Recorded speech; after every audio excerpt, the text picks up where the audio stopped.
আপনার গায়ের রং আর আমার গায়ের রঙের মাঝে কতটা তফাৎ দেখেন নাই? আমার মতো একটা সুন্দরী মেয়ে আপনাকে বিয়ে করবে, এটা কিভাবে ভাবলেন? আপনি তো পতিতের কালির থেকেও আরও কালো। আমার তো দেখেই কেমন ঘৃণা লাগছে। থু, এতদিন যে কিভাবে ধৈর্য ধরে আমি আপনার সাথে কথা বলেছি আমি জানি। আমি শুধু আপনাকে বিয়ে করেছি টাকার জন্য। টাকা পেয়ে গেছে, বাস, আর লাগবে না আমার কিছু। মিষ্টি, তোমার কিছু হয়েছে কি? হঠাৎ করে সব কি বলছো? আমি তোমার হাজব্যান্ড, এটা কি ভুলে গেছো? মিষ্টি হাসতে হাসতে বলল। আমি কিছু ভুলি নাই, ভুলে গিয়েছেন তো আপনি। এখন খেলা দেখতে পারবেন। কথা বলে মিষ্টি জানালা খুলে শরীর দিকে শাড়ি অর্ধেক খুলে নিজ হাতে ব্লাউজ ছিঁড়তে লাগলো আর জোরে জোরে চিৎকার দিয়ে বলছে, বাঁচাও আমাকে, বাঁচাও! আমার হাজবেন্ড ওর বন্ধু বান্ধব নিয়ে এসে আমার ইজ্জত নষ্ট করতে চাইছে। প্লিজ তোমরা কেউ আমাকে বাঁচাও। এ পর্যন্ত বলতেই বাহির থেকে দরজা ধাক্কানো শুরু হয়ে গেল। মিষ্টির চিৎকার শুনে বাহির থেকে দরজা ভেঙে বাবা মা সহ আরও অনেকে ভেতরে ঢুকলো। আম্মু মিষ্টির শরীর কাপড় দিয়ে ঢেকে বলল। কি হয়েছে মা, তুমি এভাবে কান্না করছো কেন? মিষ্টি কান্না করতে করতে বলল, আপনার ছেলে ওর বন্ধুকে দিয়ে আমার ইজ্জত বরবাদ করতে চেয়েছিল। আমাকে নাকি আপনার ছেলে বন্ধুর কাছে টাকার জন্য বিক্রি করে দিয়েছে। এই জানালা দিয়ে আবির পালিয়ে গেছে। আমি আমার ইজ্জত রক্ষা করতে অনেক চেষ্টা করছি, কিন্তু আপনার ছেলে আর আবির মিলে আমাকে। কি রে, তুই এভাবে মেয়েদের দিকে ডেপ ডেপ করে তাকিয়ে আছিস কেন? জীবনে কোনোদিন মেয়ে দেখোস নাই মনে হচ্ছে। আসলে দিয়াপু, আমি এখানে। কি, তুই আমাকে বলিস তোর সাথে রুম শেয়ার করতে? তোর এত বড় সাহস? দাঁড়া, আমি তোরে জন্মের মতো শিক্ষা দিচ্ছি। স্যার, ও স্যার, দেখেন না, এই ছেলে আমার ইজ্জতের উপর হাত দিচ্ছে। দিয়াপু প্লিজ এমন করবেন না, আমার ক্যারিয়ারটা নষ্ট হয়ে যাবে। আমার কোনো কথা না শুনে দিয়াপু প্রিন্সিপালের রুমে চলে গেল। সম্মান বাঁচাতে আমি ওনার পিছন পিছন যেতে লাগলাম। দিয়াপু ভিতরে গিয়ে কান্না করে বলল, স্যার, এই ছেলে সবার সামনে আমার ওড়না ধরে টান দিয়েছে, আবার বলে আমার ওর সাথে রাত কাটাতে। প্লিজ স্যার, আপনি কিছু বলেন, আমাকে বাঁচান আপনি। প্রিন্সিপাল স্যার চেয়ার থেকে উঠে এসে আমার দিকে চোখ গরম করে তাকিয়ে বলল, দিয়া যা বললো সব কি সত্যি নাকি? না স্যার, আমি ওনাকে কিছু বলিনি। আমি তো শুধু ওনাকে। দেখছেন স্যার, এখন কি বললো, তাও আবার আপনার সামনে। প্রিন্সিপাল স্যার রেগে বলল, এক কাজ করি, ওর বাবা মাকে ডেকে টিসি দিয়ে বের করে দিই। তুমি কি বলো দিয়া? না স্যার, তেমন কিছু করতে হবে না।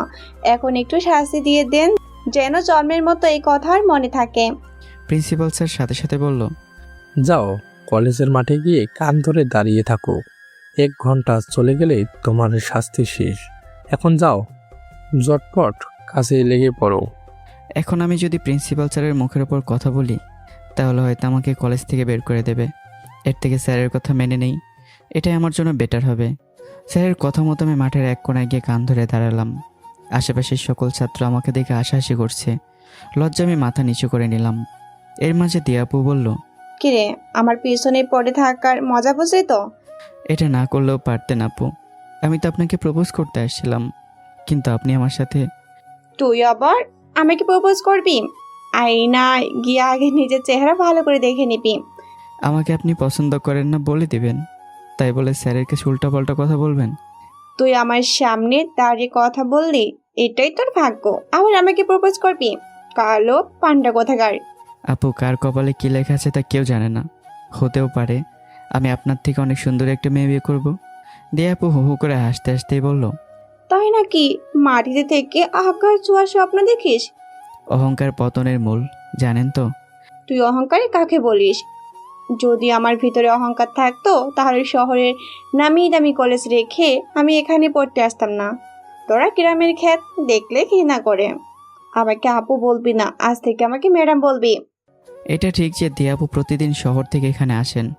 এখানে গ্রামের কলেজে পড়ে উনি কী পান এটা আজও আমার অজানা। তবে ওনাকে প্রথম দেখায় একটু একটু করে ভালো লাগছিল।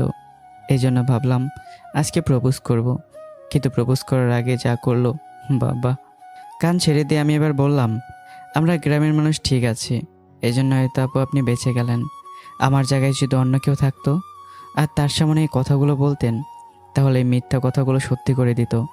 আমার বাবা মা আমাকে ভদ্রতা শিখিয়েছে বলে কিছু বললাম না। আসি আপু, ভালো থাকবেন। বেঁচে থাকলে অবশ্যই দেখা হবে। দিয়ে আপু আমাকে আর কিছু বলতে চেয়েছিল, কিন্তু আমি ওনাকে আর সুযোগ না দিয়ে বাসার দিকে হাঁটতে লাগলাম। আজকে কাজ রেখে কলেজে আসছিলাম, কিন্তু আমার পুরো দিনটায় মাটি করে দিল এই মেয়ে। বাসায় গিয়ে কাপড় চেঞ্জ করতে আম্মা বলল, যা, তোর দাদি তবে কি জন্য ডাকছে দেখ তো। আমি দাদির রুমে গিয়ে দেখি উনি বসে বসে পান চিবাচ্ছেন। আমাকে দেখে বলল, আয় নাতি, বস এখানে। আমি দাদির পাশে বসে বললাম, হ্যাঁ দাদি বলেন কি জন্য ডাকছেন। বাবা, মেয়েটা দেখতে ফুরফুরা সুন্দর, এক কথায় মাশাআল্লাহ। তুই যদি এই মেয়েকে বিয়ে করিস তাহলে তোর থেকে সুন্দরী বউ এই গ্রামে আর কারো হবে না। আমরা শুধু তোর কথার জবাবের অপেক্ষায়। বুঝলাম না, কি বলছো দাদি, একটু বুঝিয়ে তো বলবে নাকি?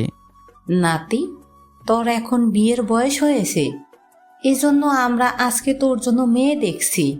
হ্যাঁ, ভালো কাজ করছো তোমরা। আমাদের ঘরের অবস্থা দেখছো, বৃষ্টি আসলে বাসায় পানি পড়ে, নিজের থাকার জায়গা নেই, আবার বিয়ে করব। সারাদিন মাঠে কাজ করে যা কয়েকটা টাকা পাই ওটা দিয়ে চলি, আমি আবার বিয়ে করব। রিজিকের মালিক আল্লাহ, তুই বিয়ে কর, রিজিক উনি ব্যবস্থা করে দিবে।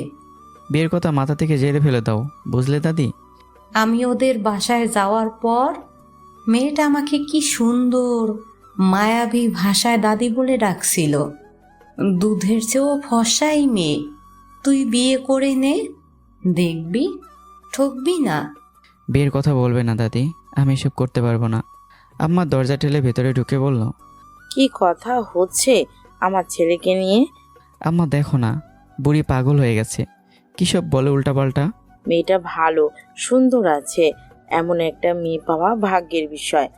আমি আম্মার দিকে তাকিয়ে বললাম, সুন্দরের দিকে নজর দিও না আম্মা, এই সুন্দরের পেছনে অনেক কিছু লুকিয়ে থাকে। আমার চেহারা দেখছো একবার তুমি আম্মা, কি কালার কালা আমি, আমার মতো ছেলের কপালে সুন্দরী মেয়ে জুটবে? তুমি মা হয়ে আমাকে নিয়ে মজা করো। আম্মা আমার মাথার চুল ধরে বলল, তোরে নিয়ে মজা করব কেন বল বাবা? আচ্ছা তোর বিশ্বাস করতে হবে না, কালকে আমরা মেয়ের বাসায় যাব। যদি তোর পছন্দ না হয় তাহলে বিয়ে করতে হবে না, তোর মতের উপর ভিত্তি করে। আমাদের বাড়িঘরের অবস্থা? মেয়েকে এই সব কিছু বলা হয়েছে, এরপরেও যে ওরা কিভাবে তোরে পছন্দ করলো কি জানি। আমি আম্মার কথা শুনে চুপ হয়ে গেলাম। আমাকে আবার কোথায় দেখেছে যে ওরা আমাকে পছন্দ করে নিল? আমি আমার পাশ কাটিয়ে দরজা দিয়ে বের হয়ে গেলাম। পিছন থেকে আম্মা বলল, বাবা, আগামীকাল কিন্তু আমরা যাব, তুই তোর সাথে করে তোর বন্ধুকে নিয়ে যাবি, একা একা আবার তো তোর ভালো লাগে না। আমি বাসা থেকে বের হয়ে আবিরের বাসার সামনে চলে গেলাম। গিয়ে শুনি আবির নাকি বাড়িতে নেই। ওর ছোট বোন আমাকে ডেকে বলল, ভাইয়া, বাহিরে একটু বসুন, আপনার জন্য চা নিয়ে আসি। আবির যেহেতু বাড়িতে নেই, আমার এখানে থাকা উচিত হবে না। আমি পেছনে ফিরে হাঁটা দেব, তখন আবিরের ছোট বোন বলল, ভাইয়া, আপনাকে বললাম বাহিরে একটু বসতে, কিন্তু আপনি চলে যাচ্ছেন যে। আমি বাইরে চেয়ারে বসে বললাম, বলো কি হয়েছে? আবিরের বোন আমার হাতে চায়ের কাপ দিয়ে বলল, আজকে বাবা মা বাজারে গেছে আর ভাইয়া মাঠে গিয়েছে কাজ করতে। তো? আবিরের ছোট বোন হাত কসলাতে কসলাতে বলল, ভাইয়া, আপনি তো জানেন আমি আপনাকে পছন্দ করি। একে তো আমি কালো, তার উপর তুমি আমার বন্ধুর ছোট বোন, আবার তুমি পিচ্ছি, এসব কথা বলা ঠিক হচ্ছে? কি ঠিক আর কি ভুল এটা তো আমি আর জানি না। আমি শুধু বুঝি ভালোবাসা, সবার জন্য তো ভালোবাসার একটা মন আছে, সেই হিসেবে আমারও একটা মন আছে ভালোবাসার। চেহারা দেখে প্রেম হয় না, মন দেখে প্রেম হয়। আপনার প্রেমে আমি পড়ি শতবার, কাছে টেনে নেবেন শুধু আমায় একবার। ভালোবাসো মন ভরে, ভালোবেসে টেনে নেন না আমাকে প্রাণ ভরে। বুঝলেন মিস্টার? আমি আর কি বললেন? আপনি কালো, যারা বিশ্বপ্রেমিক তাদের জিজ্ঞেস করবেন তারা কি চেহারা দেখে প্রেম করে নাকি মন দেখে প্রেম করে। মন জানে মনের খবর, আর আমি জানি আমার খবর। এক জীবনে চাই আপনাকে, হবেন কি আমার? আমি হব যে শুধু আপনার। প্রেমের ইতিহাস করবো দুজন, অজানা পথে হাঁটবো নীলি উজ্জ্বল। আমি চা খাওয়া বাদ দিয়ে আবিরের বোনের দিকে তাকিয়ে আছি। এত পিচ্ছি একটা মেয়ে এত সুন্দর করে কিভাবে গুছিয়ে কথা বলতে পারে? ক্লাস 9-এ পড়ে এই মেয়ে, আর এতে এত পেকে গেছে। বাবা, কি হলো ভাইয়া, এভাবে আমার দিকে তাকিয়ে কি দেখেন? পছন্দ হয় বুঝি আমাকে? পছন্দ হলে বলে দিন, ভয় পেতে হবে না। আমাদের ভালোবাসার কথা কেউ জানতে পারবে না, ভাইয়া কেউ বলবো না এই কথা। প্লিজ ভাইয়া, শুধু হ্যাঁ বলেন না। আমি ডান হাত তুলে বললাম, এটা দেখছো কি? ঠাটিয়ে দেবো গালে একটা। আর এসব কথা মুখ থেকেও বের হবে না। আবিরের বোন আমার দিকে গাল এগিয়ে দিয়ে বলল, মারেন তো আমাকে দেখি, আপনি কেমন মারতে পারেন। কি রে, তুই আবার কবে থেকে আমার বোনের উপর হাত তুলিস? আবিরকে দেখে ভয়ে হাত থেকে চায়ের কাপ নিচে পড়ে গেল। আবির তো আবার এসব কিছু শোনেনি। যদি অল্প কিছু শুনতে পারে তাহলে হয়তো আমাদের বন্ধুত্বের সম্পর্ক এখানেই শেষ। আমি এসব চিন্তা করছি। আর আবিরের বোন আবিরকে বলতে লাগলো, ভাইয়া, আমি তো আপনার বন্ধুকে তুই করে বলছিলাম। আমি শুধু বলেছি আমার ভাইয়া তো আপনাকে তুই করে বলে, সেই হিসেবে তো আমিও বলতে পারি তুই করে। ব্যাস হয়ে গেল, আমার কথা শুনে উনি রেখে গেল। এখন তুমিই বলো ভাইয়া, আমি ভুল করেছি কি? তুই ভিতরে যা, গিয়ে আবার চা বানিয়ে নিয়ে আয় যা। আবিরের বোন আমার দিকে ফিরে এক চোখ বন্ধ করে বলল। আবার এসছি। আবিরের বোন যেতে আবির বলল, কিরে হালা, তুই এখানে এলি, আমাকে কল দিবি না? কলেজে শুনলাম দিয়া আপু নাকি তোরে অপমান করেছে। ছাড় এসব কথা। এখন তো আম্মা আমার সর্বনাশ করতে চাইছে। কি করলো আবার আন্টি? কি করবো বেটা, আম্মা তো আমার জন্য মেয়ে দেখছে, বলছে কালকে মেয়ে দেখতে। আবির দাঁড়িয়ে চিৎকার দিয়ে বলল, ইয়াহু, এতদিন পর আমি আমার বন্ধুর বিয়ে খেতে পারবো। বিয়ে যে কি মজা, শুধু খাওয়ান আর খাওয়ান। ইস বন্ধু, শুনি তো জিভে জল এসে গেল। বিয়ের দিন তারিখ ঠিক করেছে কি বন্ধু? আবির ভালো হচ্ছে না কিন্তু।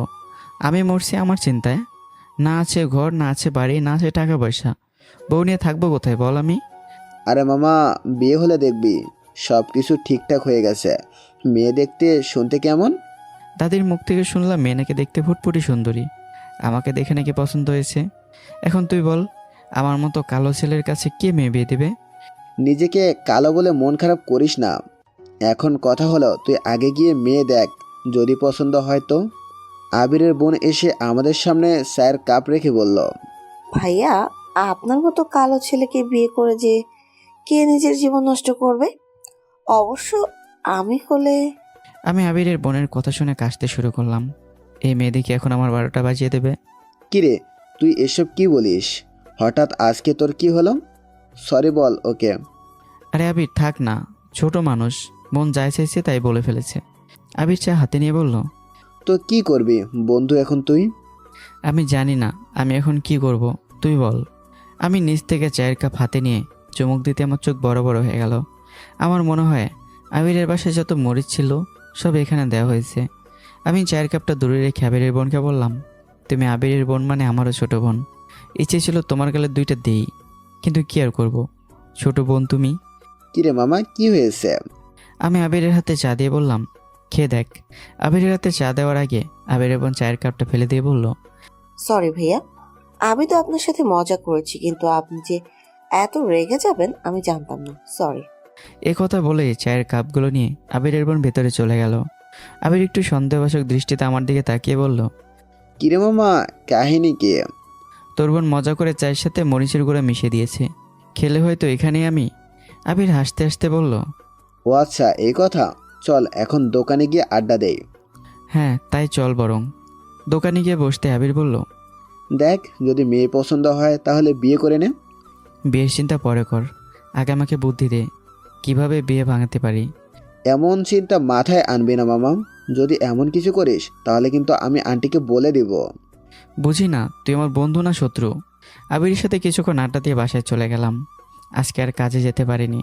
পকেটে এত টাকাও নেই যে কালকে বউ দেখতে গিয়ে মেয়ের হাতে কিছু টাকা দেব। কিন্তু আমি তো আমার আম্মুকে কোনোভাবেই বোঝাতেই পারছি না। বাসায় গিয়ে দেখি বাবা গোসল করে খেতে বসেছে। আমাকে দেখে বাবা বলল, আমিও তোর মতোই ছিলাম এক সময়, কিন্তু হঠাৎ করে আমার বাবা মা আমাকে বিয়ে দিয়ে দেয়। পর থেকে আমি আমার দায়িত্ব পালন করছি। এভাবে তুইও বিয়ে করে নে, পরে দেখবি সব কিছু ভালোই চলবে। তোর দাদি বলল তুই নাকি বিয়েতে অমত করছিস। যাই করিস আগে মেয়েটাকে দেখ, যদি পছন্দ না হয় তাহলে অন্য হিসাব। মেয়েটা আমারও বড্ড পছন্দ হয়েছে। মেয়েটার মুখ মায়াবী একটা ভাব আছে, কথাবার্তা খুব সুন্দর, বাকিটা তো ইচ্ছে। তোর উপর তো আমরা আর জুলুম করতে চাই না, পছন্দ না হলে না করে দিবি। আমি শুধু বাবার কথায় হ্যাঁ বলে রুমে চলে গেলাম। আমাদের পরিবারের সবাই মেয়েটার খুব প্রশংসা করছে। সবার মুখ থেকে একই কথা, যে মেয়েটা খুব সুন্দরী, মায়াবতী, আরও কত কিছু। সবার কথা শুনে আমার মনের ভিতর অজানা একটা খুশি খুশি কাজ করছে। মনের অজান্তে ঠোঁটের কোণে হাসি এসে গেল। যাই না বরং গিয়ে দেখি এটা সত্যি, আমাদের বাড়িঘর দেখলে মানুষ মেয়ে দিবে তো দূরের কথা, দূর থেকেই থুতু দেবে। গোসল করে ঘুমিয়ে গেলাম। খুব ভোরে ঘুম থেকে উঠলাম।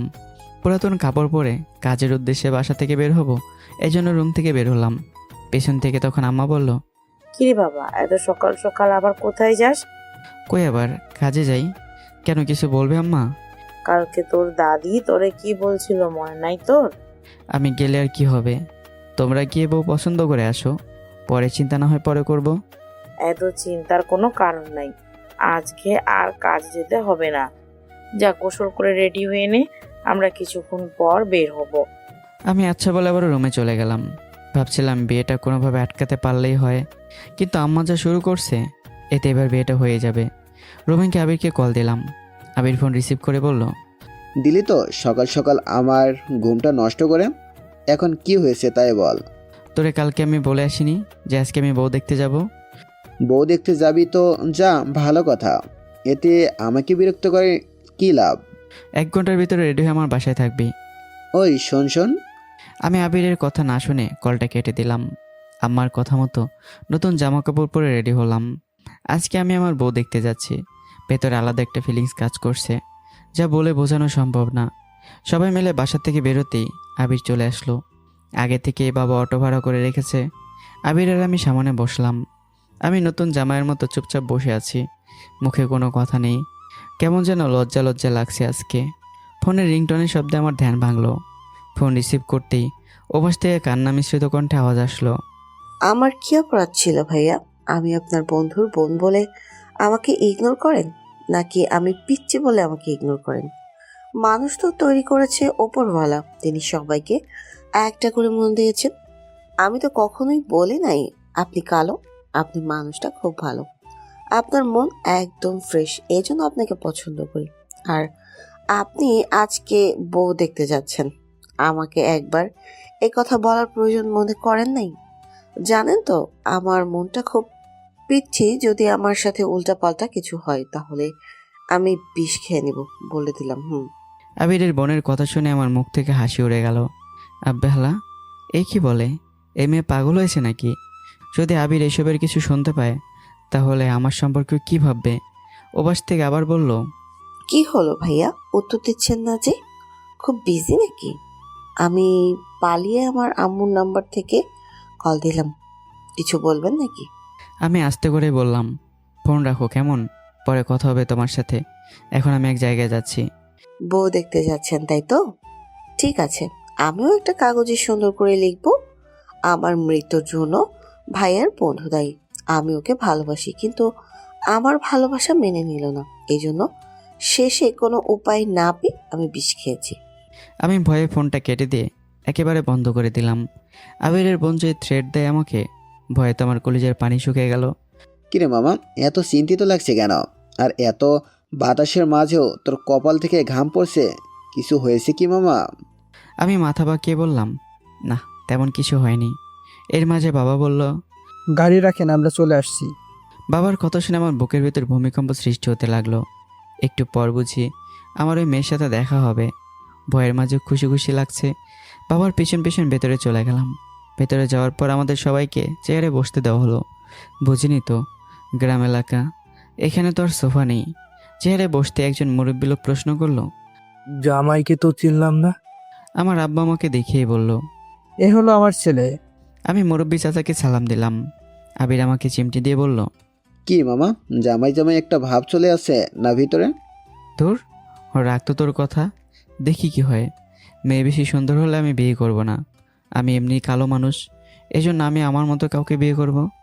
আমরা তো মেয়েকে আগে থেকেই পছন্দ করেছি, এখন আমার ছেলে মেয়েকে একটু দেখবে, ওকে জোর করে এখানে নিয়ে এসেছি। আমার কথা শুনে একজন মহিলা উঠে দাঁড়িয়ে বলল, আপনারা বসেন একটু, আমি আমার মেয়েকে নিয়ে আসছি। এই বলে মহিলাটা ভেতরে চলে গেল। একটু পর সাথে করে একটা মেয়ে নিয়ে আসলো। মেয়েটা লাল কালারের একটা শাড়ি পরেছে। শাড়ি দেখে মনে হচ্ছে নতুন বউ এসেছে বিয়ের পিঁড়ি থেকে। মেয়েটাকে আমার সামনে বসিয়ে মেয়ে মুখ থেকে ঘোমটা সরিয়ে বলল, এই হলো আমার মেয়ে মিষ্টি, আশা করি বাবা আমার মেয়েকে তোমার পছন্দ হবে। মেয়েটাকে দেখে আমার চোখ বড় বড় হয়ে গেল। কি বলবো ভাই, এক তো পরীর মতো দেখতে সুন্দর, তার উপর মুখের ফেস কাটিং এতটা ভালো, একবার দেখি আমার ভালো লাগা শুরু করেছে। আর পছন্দ না হবার কোনো কথাই নেই। আমার দাদি ঠিকই বলেছিল, যদি দুধের থেকে বেশি সুন্দর হয়ে থাকে তাহলে এই মেয়ে। আমাদের পুরো গ্রাম খুঁজলে এমন একটা মেয়ে পাওয়া যাবে না। ছোটো থেকে আমার পছন্দ ছিল পরি দেখার, কিন্তু আজকে এই মিষ্টি নামের মেয়েটাকে দেখে মনে হচ্ছে যেন নিজেই পরি স্বয়ং আমার সামনে বসে আছে। ও শরীর থেকে এমন এক ধরনের একটা স্মেল ভেসে আসছে যা পাগল করে দেবে আমাকে, তাই মনে হচ্ছে। ঠোঁটের বাঁ পাশে ছোট্ট একটা তিল আছে, ঠোঁটে হালকা লিপস্টিক দিয়েছে, কিন্তু দেখে মনে হচ্ছে মুখে মেকআপ দেয়া নেই। মেকআপ দিলে গালের দুই পাশ লাল হয়ে যায় আর মুখ ঘামতে শুরু করে। আহ মিষ্টি মেয়ে, তুমি তো আমাকে মিষ্টির মতো পাগল করে দিচ্ছ। কী রূপ দেখালে আমায় তুমি। আমার মতো কালো একটা ছেলে যদি তোমার মতো সুন্দর একটা মেয়ে বিয়ে করতে পারে তাহলে আজীবন বলবো আমার মতো ভাগ্যবান ছেলে হয়তো এই পৃথিবীতে আর নেই। মনের মতো একটা বউ থাকলে আর কি লাগে এই জীবনে। আমার মুখ থেকে আপনা আপনি বের হয়ে গেল, মাশাআল্লাহ, এত সুন্দর মেয়ে আমি আমার জীবনেও দেখিনি। আবির আমাকে গোতা দিয়ে বলল, কি বলিস এসব তুই? হুশ আছে তো তোর। আবিরের কথা শুনে আমি বুঝলাম যে আমি কি বলতে কি বলে ফেলেছি। মিষ্টি মেয়েটা আমার কথা শুনে একটু লজ্জা পেয়েছে। আমার কথা শুনে তো সবাই হাসতে হাসতে শেষ। দাদি পান চিবাতে চিবাতে বলল, নাতি, আমি তোরে আগেই বলছিলাম এই মেয়েকে তোর পছন্দ হবে, এজন্য তো তোরে এখানে নিয়ে আসছি। এখন তো বিয়ের জন্য রাজি হবি তুই? মিষ্টির বাবা দাদির কথা শুনেই বলল, আমার মেয়েকে বিয়ে করার জন্য কত কত ছেলে আছে, কিন্তু আমার তোমাকে পছন্দ হয়েছে। কেন জানো? তুমি গরিব দুঃখী মানুষদের সাহায্য করো। পকেটে টাকা না থাকার পরও যে দোকান থেকে বাকি নিয়ে ওদের খেতে দেয়, সে আর যাই হোক খারাপ ছেলে হতে পারে না। সাথে সাথে বাবা বলল, ও তাই তো বলি, আমার ছেলের এত দোকান বাকি হয় কেন? আমার ছেলে তো বিড়ি সিগারেট খায় না। তবে যাক, মানুষকে সাহায্য করা ভালো। তো বিআই সাহেব, আমরা বিয়ের দিন তারিখ ঠিক করি, এদিকে ওরা ছেলেমেয়েরাও কথা বলুক। তা ঠিক। মিষ্টিমা, তুই ওকে একটু বাইরে নিয়ে যা, নইলে তোর রুমে নিয়ে যা। দেখ, তোরেও তো একটা পছন্দ আছে। আবির আমার কানে কানে বলল, যা বন্ধু, সময় এখনই। এই মেয়েটা খুব সুন্দর, আমি জানি তুই পটিয়ে নিতে পারবে। হাত পা ধুয়ে কাজে লেগে পড়। গুড লাক বন্ধু। মিষ্টি দাঁড়িয়ে আস্তে করে বলল, চলেন আমার তৈরি করা বাগান থেকে আপনাকে ঘুরিয়ে আনি। আমি যাবো কিনা তাই চিন্তা করছি। তখনই আবির আমাকে গোতা দিয়ে তুলে বলল, যা শালা, মগার মতো বসে থাকলে মেয়ে পড়াতে পারবি? মিষ্টি নামের মেয়েটার পেছন পেছন আমি যেতে লাগলাম। ঘর থেকে বের হতেই উঠোনের এক কোণে আমাকে নিয়ে গেল। এখানে কয়টা ফুল গাছ আছে, ছোট ছোট গাছে আবার কি জানি ফুল ধরেছে।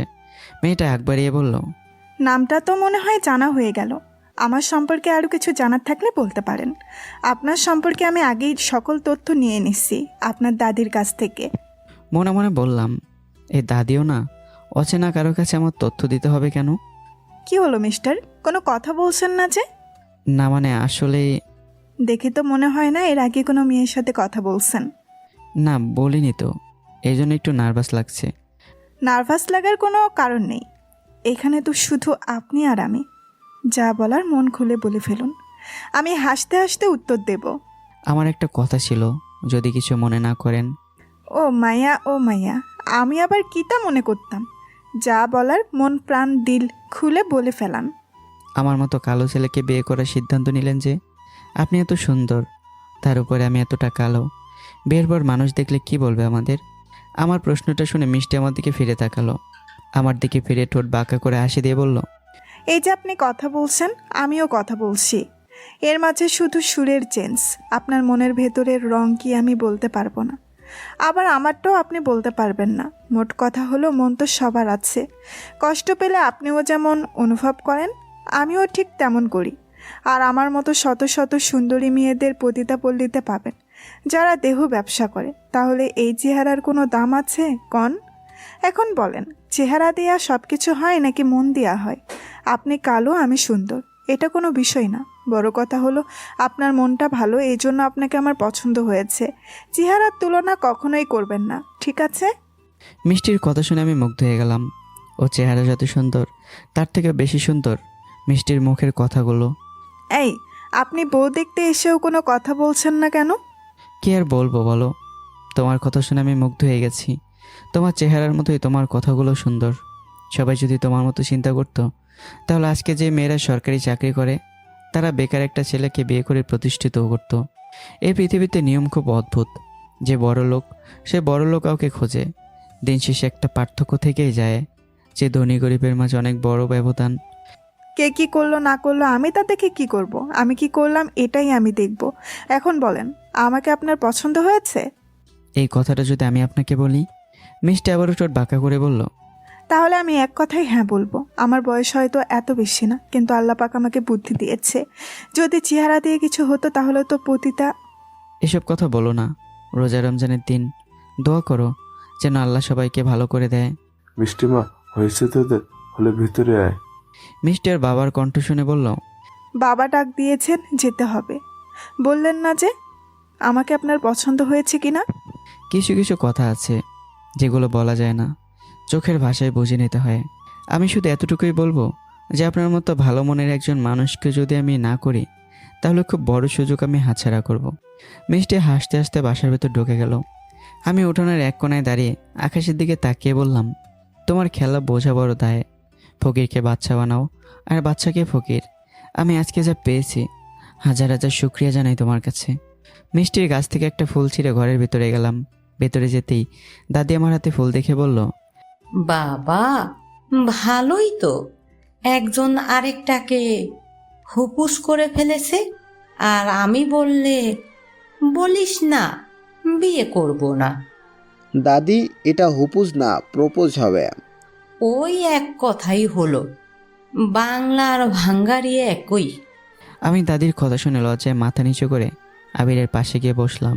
তখন বাবা বলল, সামনে তো ঈদ চলে আসলো, আর আমি এইবারে ঈদ আমার ছেলের বউকে সাথে নিয়ে পালন করতে চাই।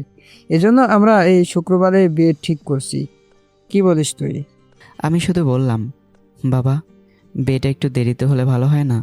বলছিলাম কি ঈদের পরে। মিষ্টি সবার ভেতর থেকে বলল, আপনি কি চান ঈদের পর আমাদের বিয়ে হবে? যদি চান তো। আমি মিষ্টির দিকে তাকিয়ে 1 মিনিটে সব কিছু ভুলে গেলাম। বাবার কথার জবাবে আমি বলে দিলাম, তোমরা যা ভালো মনে করো তাই হবে বাবা, এতে আমার কোনো অমত নেই। আমার কথা শুনে সবাই আবার হাসতে শুরু করলো। বিয়ের দিন তারিখ যেহেতু পাকাপাকি হয়েছে সেজন্য আর কোনো কথা হয়নি। ছোট একটা টেবিলে বসে আমাদের খাবার দেওয়া হলো। বিয়ের আগেই মনে হচ্ছে জামাই আদর পেয়ে যাবো আজকে। ফোনটা হাতে নিয়ে দেখব কয়টা বাজে। তখন ফোনের স্ক্রিনের ওপর একটা মেসেজের দিকে নজর গেল। সেখানে লেখা আছে, 100 পিস্তল আমার কাছ থেকে নিয়ে শিকদার বাড়িতে পৌঁছে দিতে পারলে 1 লাখ টাকা পাবি।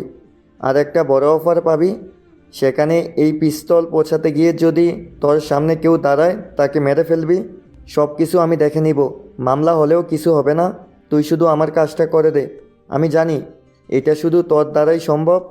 মেসেজটা পড়ে আমার মাথা উলিয়ে গেল। কি লেখা আছে এখানে? কে বা কারা আমাকে মেসেজ দিল? মানুষ কি আজকাল পাগল হয়ে গেল নাকি? হয়তো ভুলবশত আমার কাছে এই মেসেজ চলে আসছে। মিষ্টি টেবিলের সামনে দাঁড়িয়ে আমার চোখের দিকে তাকিয়ে ইশারা করে বলল, কি মিস্টার, খাবার খাচ্ছেন না যে? চিন্তার কোনো কারণ নাই, আগে খেয়ে নেন। আপনি তো আমার শত্রু না যে খাবারের মাঝে বিষ মিশাবো। আপনি আমার হবু হাজব্যান্ড, সেই হিসেবে আপনার খেয়াল রাখা আমার উচিত।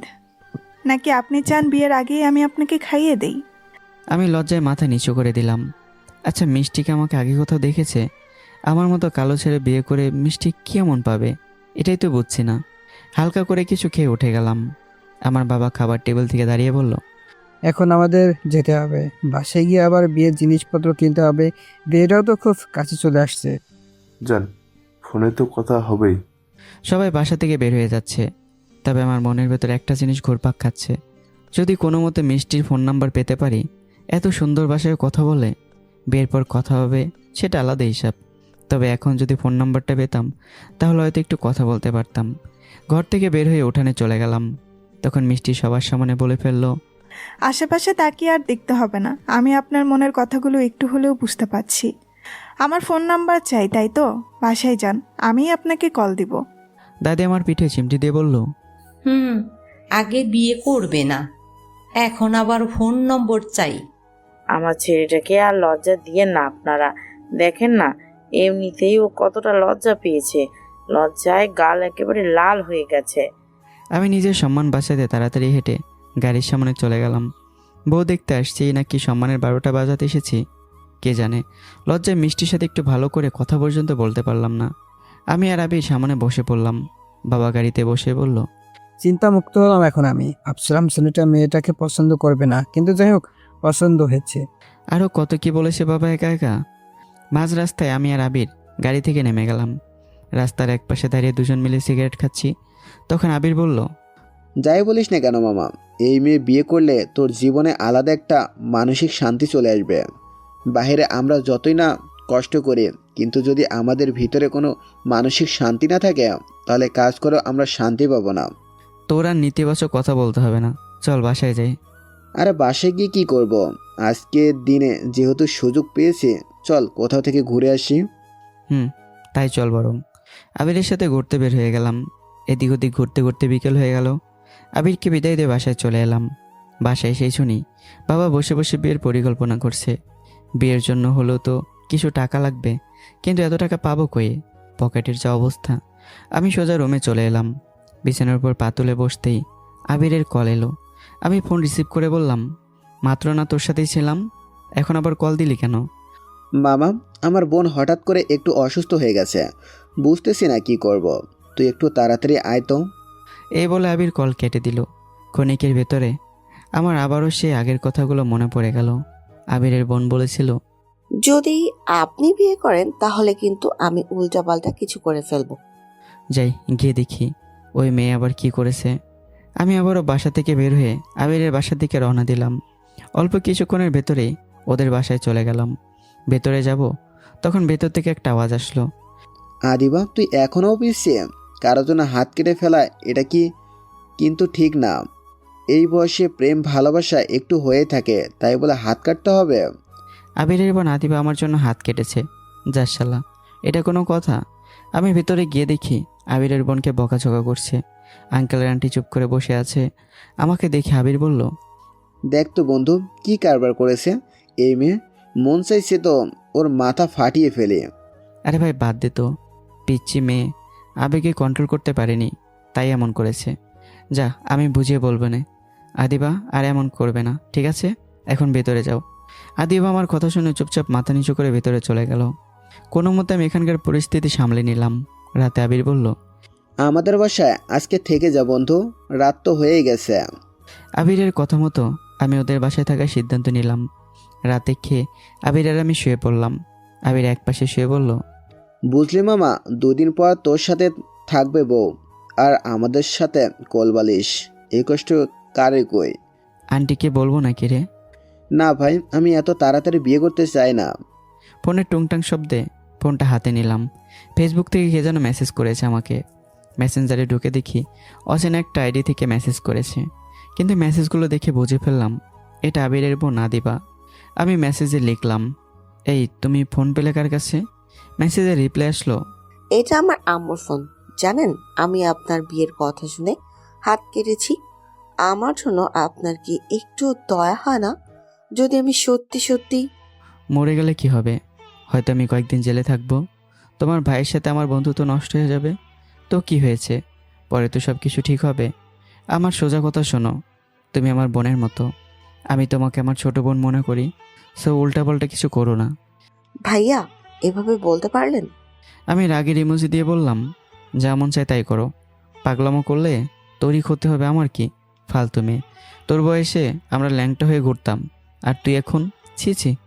আদিবা উল্টো কয়েকটা রাগের ইমোজি দিয়ে বলল, আমাকে কাঁদিয়ে তুমি ভাইয়া সুখে থাকতে পারবে না। বিয়ে করবে তো ঠিক আছে করো, কিন্তু আমি অভিশাপ দিলাম, বিয়ে করে তুমি সুখী হতে পারবে না। কাউকে কাঁদিয়ে কেউ সুখে থাকতে পারে না, জানো তো ভাইয়া। আমার এই অবুঝ মনের সাথে তুমি খেলা করলে, এর বিচার তুমি খুব তাড়াতাড়ি পাবে। এই পর্যন্ত লিখে আদিবা আর কিছু লিখিনি, আর মেসেজও আসছে না। যাই হোক, মেয়েটা আমাকে বকা দিয়ে হলেও নিজের আবেগ কন্ট্রোল করতে পারছে। কিরে, কার সাথে এত কথা বলিস? নাকি ভাবি কল দিয়েছে? আরে না, এমনি। তবে একটা বিষয়ে, যদি বিয়ের আগে মিষ্টির সম্পর্কে একটু খবর নিতাম তাহলে বেশ ভালো হতো না আবির? আরে খবর নিতে হবে কেন? এই মেয়েটা খুব ভালো, তবে তুই ছেলে নে। আচ্ছা মামা, তোর যা ইচ্ছা তাই কর, আমি এখন ঘুমাবো। আবিরের কথা শুনে ফোন রেখে আমিও ঘুমিয়ে পড়লাম। সকালে ঘুম থেকে উঠে দেখি অনেক বেলা হয়ে গেছে। ফোনটা হাতে নিয়ে দেখলাম অচেনা একটা নাম্বার থেকে অনেকগুলো কল এসেছে। মিষ্টি তো আবার কল দেয়নি।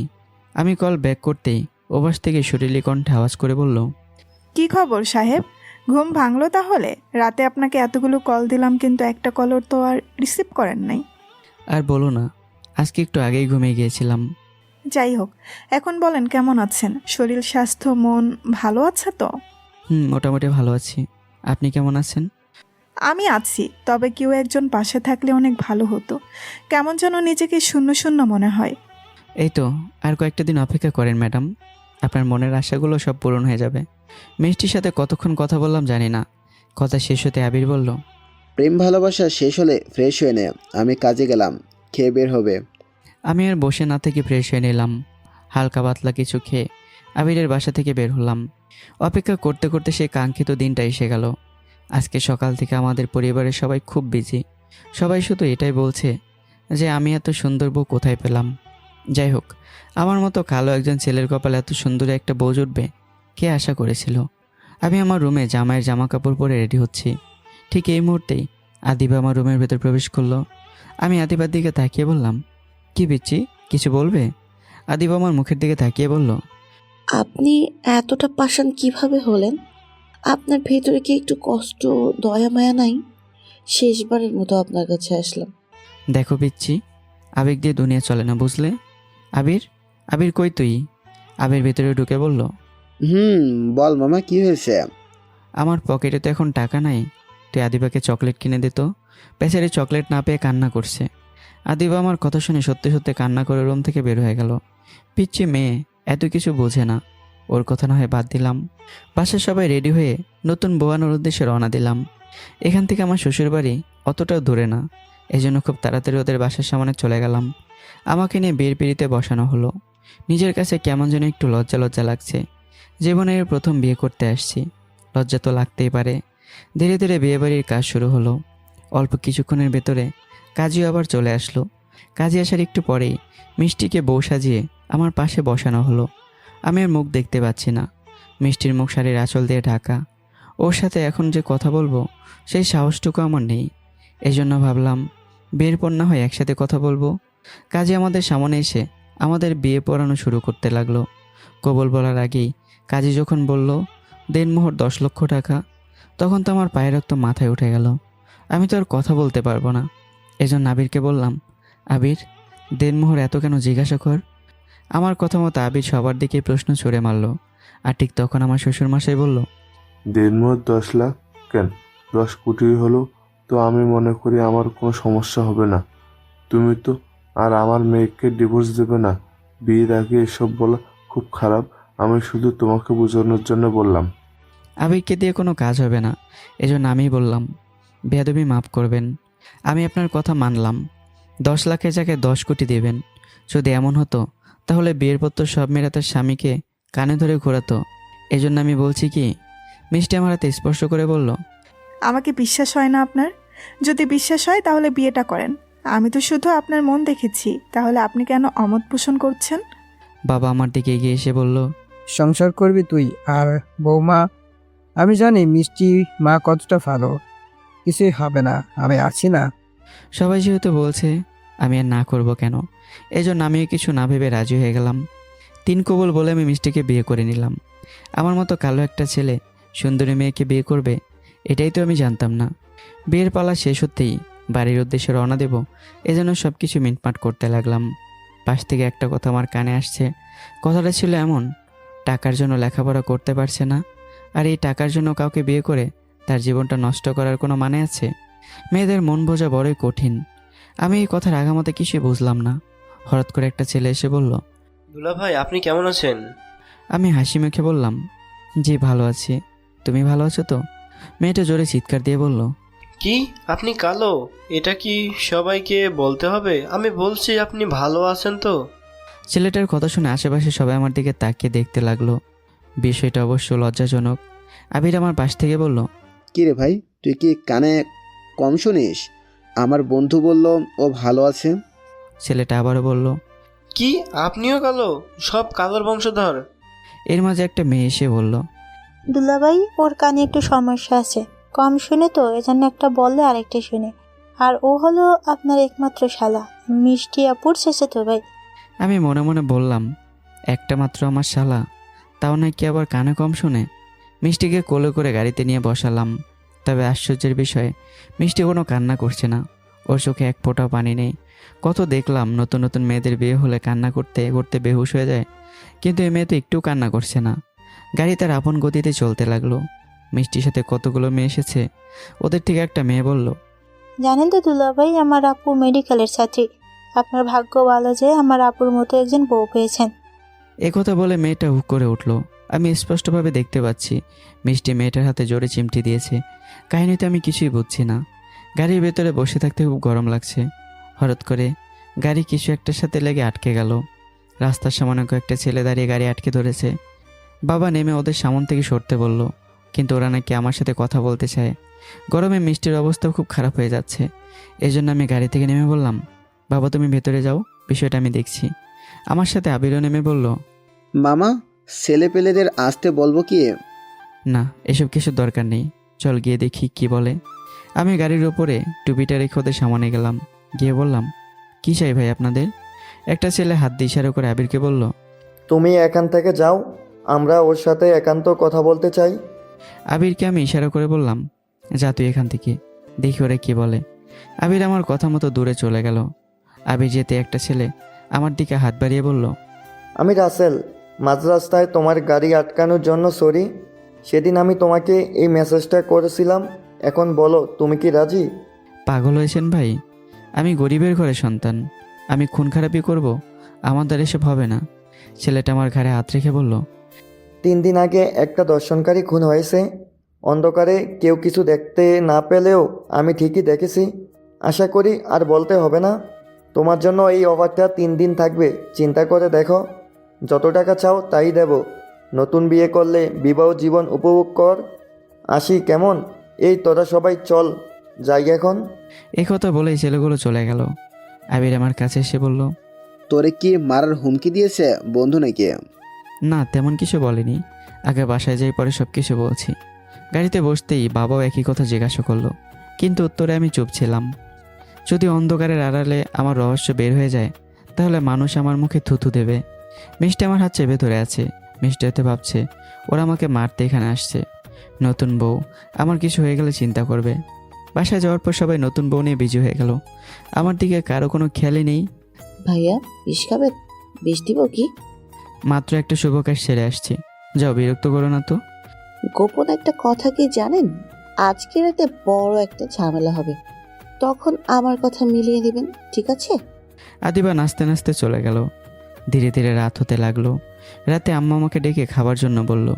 আমি খাবার টেবিলে চলে গেলাম। সবার সাথে বসে আমিও খেতে লাগলাম। অল্প খেতে মনে হচ্ছে আমার গলা জ্বলে যাচ্ছে। আমি এখন ভালো করে বুঝতে পারছি খাবারের সাথে বিষ মেশানো হয়েছে।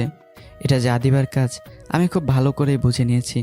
এখন যদি আমি বলি আমার খাবারের সাথে বিষ মেশানো হয়েছে, তাহলে এখানকার অবস্থা খুব খারাপ হয়ে যাবে।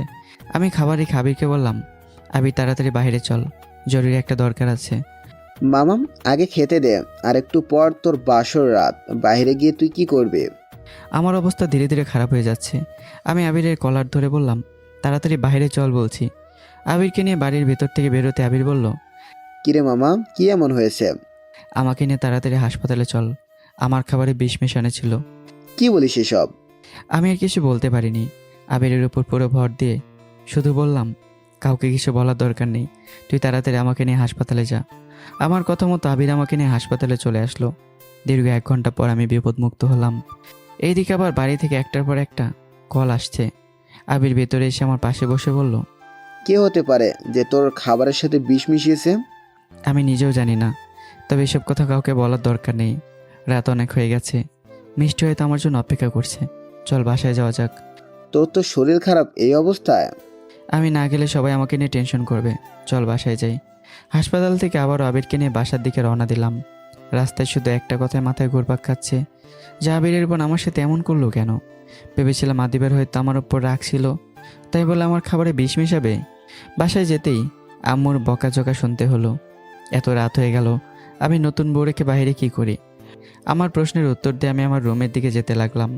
অবশেষে আমি আমার রুমের দিকে রওনা দিলাম। দরজা খুলে ভেতরে গেলাম। আজকে আমার রুম থেকে মাতাল করে একটা ঘ্রাণ ভেসে আসছে। নতুন বউ আমার বিছানার উপর ঘোমটা দিয়ে বসে আছে। আমি দরজা লাগিয়ে দাঁড়িয়ে গেলাম। আমার ভেতরে যেন আলাদা একটা অনুভূতি কাজ করছে। আমি হেঁটে বিছানার দিকে যাব, তখন মিষ্টি আস্তে করে বলল, একটু দাঁড়ান, একটা কাজ বাকি আছে। মিষ্টির কথা শোনার সাথে সাথে আমি দাঁড়িয়ে গেলাম। মিষ্টি নিচে নেমে আমার সামনে এসে আমার পাশে সালাম করে বলল, আজকে থেকে আপনি আমার অর্ধাঙ্গিনী, আমার প্রাণপ্রিয় স্বামী। আপনি যেভাবে বলবেন আমি ঠিক সেভাবেই চলার চেষ্টা করব। আসেন, বিছানায় বসেন। আমি বিছানায় বসে বললাম, আমি আসলে সরি, জরুরি একটা দরকারে বাইরে গিয়েছিলাম। বসো তুমি আমার পাশে। মিষ্টি একটা চেয়ার টেনে আমার সামনে বসে বলল, সারা রাত পড়ে আছে, মন ভরে আপনার বুকে মাথা রেখে ঘুমাবো। এখন আপনি কি আমার ঘুমটা তুলবেন? আমি মিষ্টির ঘোমটা তুলে বললাম, মাশাআল্লাহ, আমার বউ দেখতে পরীর মতো সুন্দরী। আমার এই এক জীবনে আমি আপনার মতো একটা বউ পেয়ে আমার জীবন ধন্য মনে করি। মিষ্টি এবার চেয়ার থেকে উঠে বলল, মানুষ টাকার জন্য কত কিছু করে, আর আজকে আমি সেটাই করেছি। এছাড়া আমার কিছু করার ছিল না। বুঝলাম না তোমার কথা। আমি একজন মেডিকেলের ছাত্রী। কি সত্যি আমার বউ মেডিকেলের ছাত্রী? এটা শোনার পর আমি যে কতটা খুশি হয়েছি তা বলার বাইরে। কিন্তু টাকার কারণে আমি পড়াশোনা করতে পারছি না। আমি এবার মন খারাপ করে বললাম, আমার ইনকাম এতটাও বেশি না যে তোমার পড়াশোনা আমি করাবো। কি আর করবে, গরিব ঘরে জন্ম আমাদের। আমি তোমাকে কোনো কাজ করতেই দেব না, দেখে নিও। আমার ইচ্ছা ছিল অনেক বড় ডাক্তার হব আমি, এই জন্য আপনাকে আমি বিয়ে করছি। এই বিয়ে পর্যন্ত সমাপ্ত। এখন পর্যন্ত আসার জন্য আমি 10 লাখ টাকা পাবো। এতেই আমার পড়াশোনার খরচ অনেকটাই হয়ে যাবে। বাকি খরচ আমি টিউশনে পড়িয়ে তুলে নেব। কি বলছে এসব? আমার মাথায় তো কিছুই ঢুকছে না। চিন্তা করবেন না, একটু পর সব কিছু ঢুকবে। আচ্ছা, আপনাকে একটা প্রশ্ন করব। হ্যাঁ করো। আপনার গায়ের রং আর আমার গায়ের রঙের মাঝে কতটা তফাৎ দেখেন নাই? আমার মতো একটা সুন্দরী মেয়ে আপনাকে বিয়ে করবে, এটা কিভাবে ভাবলেন? আপনি তো পতিতের কালির থেকেও আরও কালো।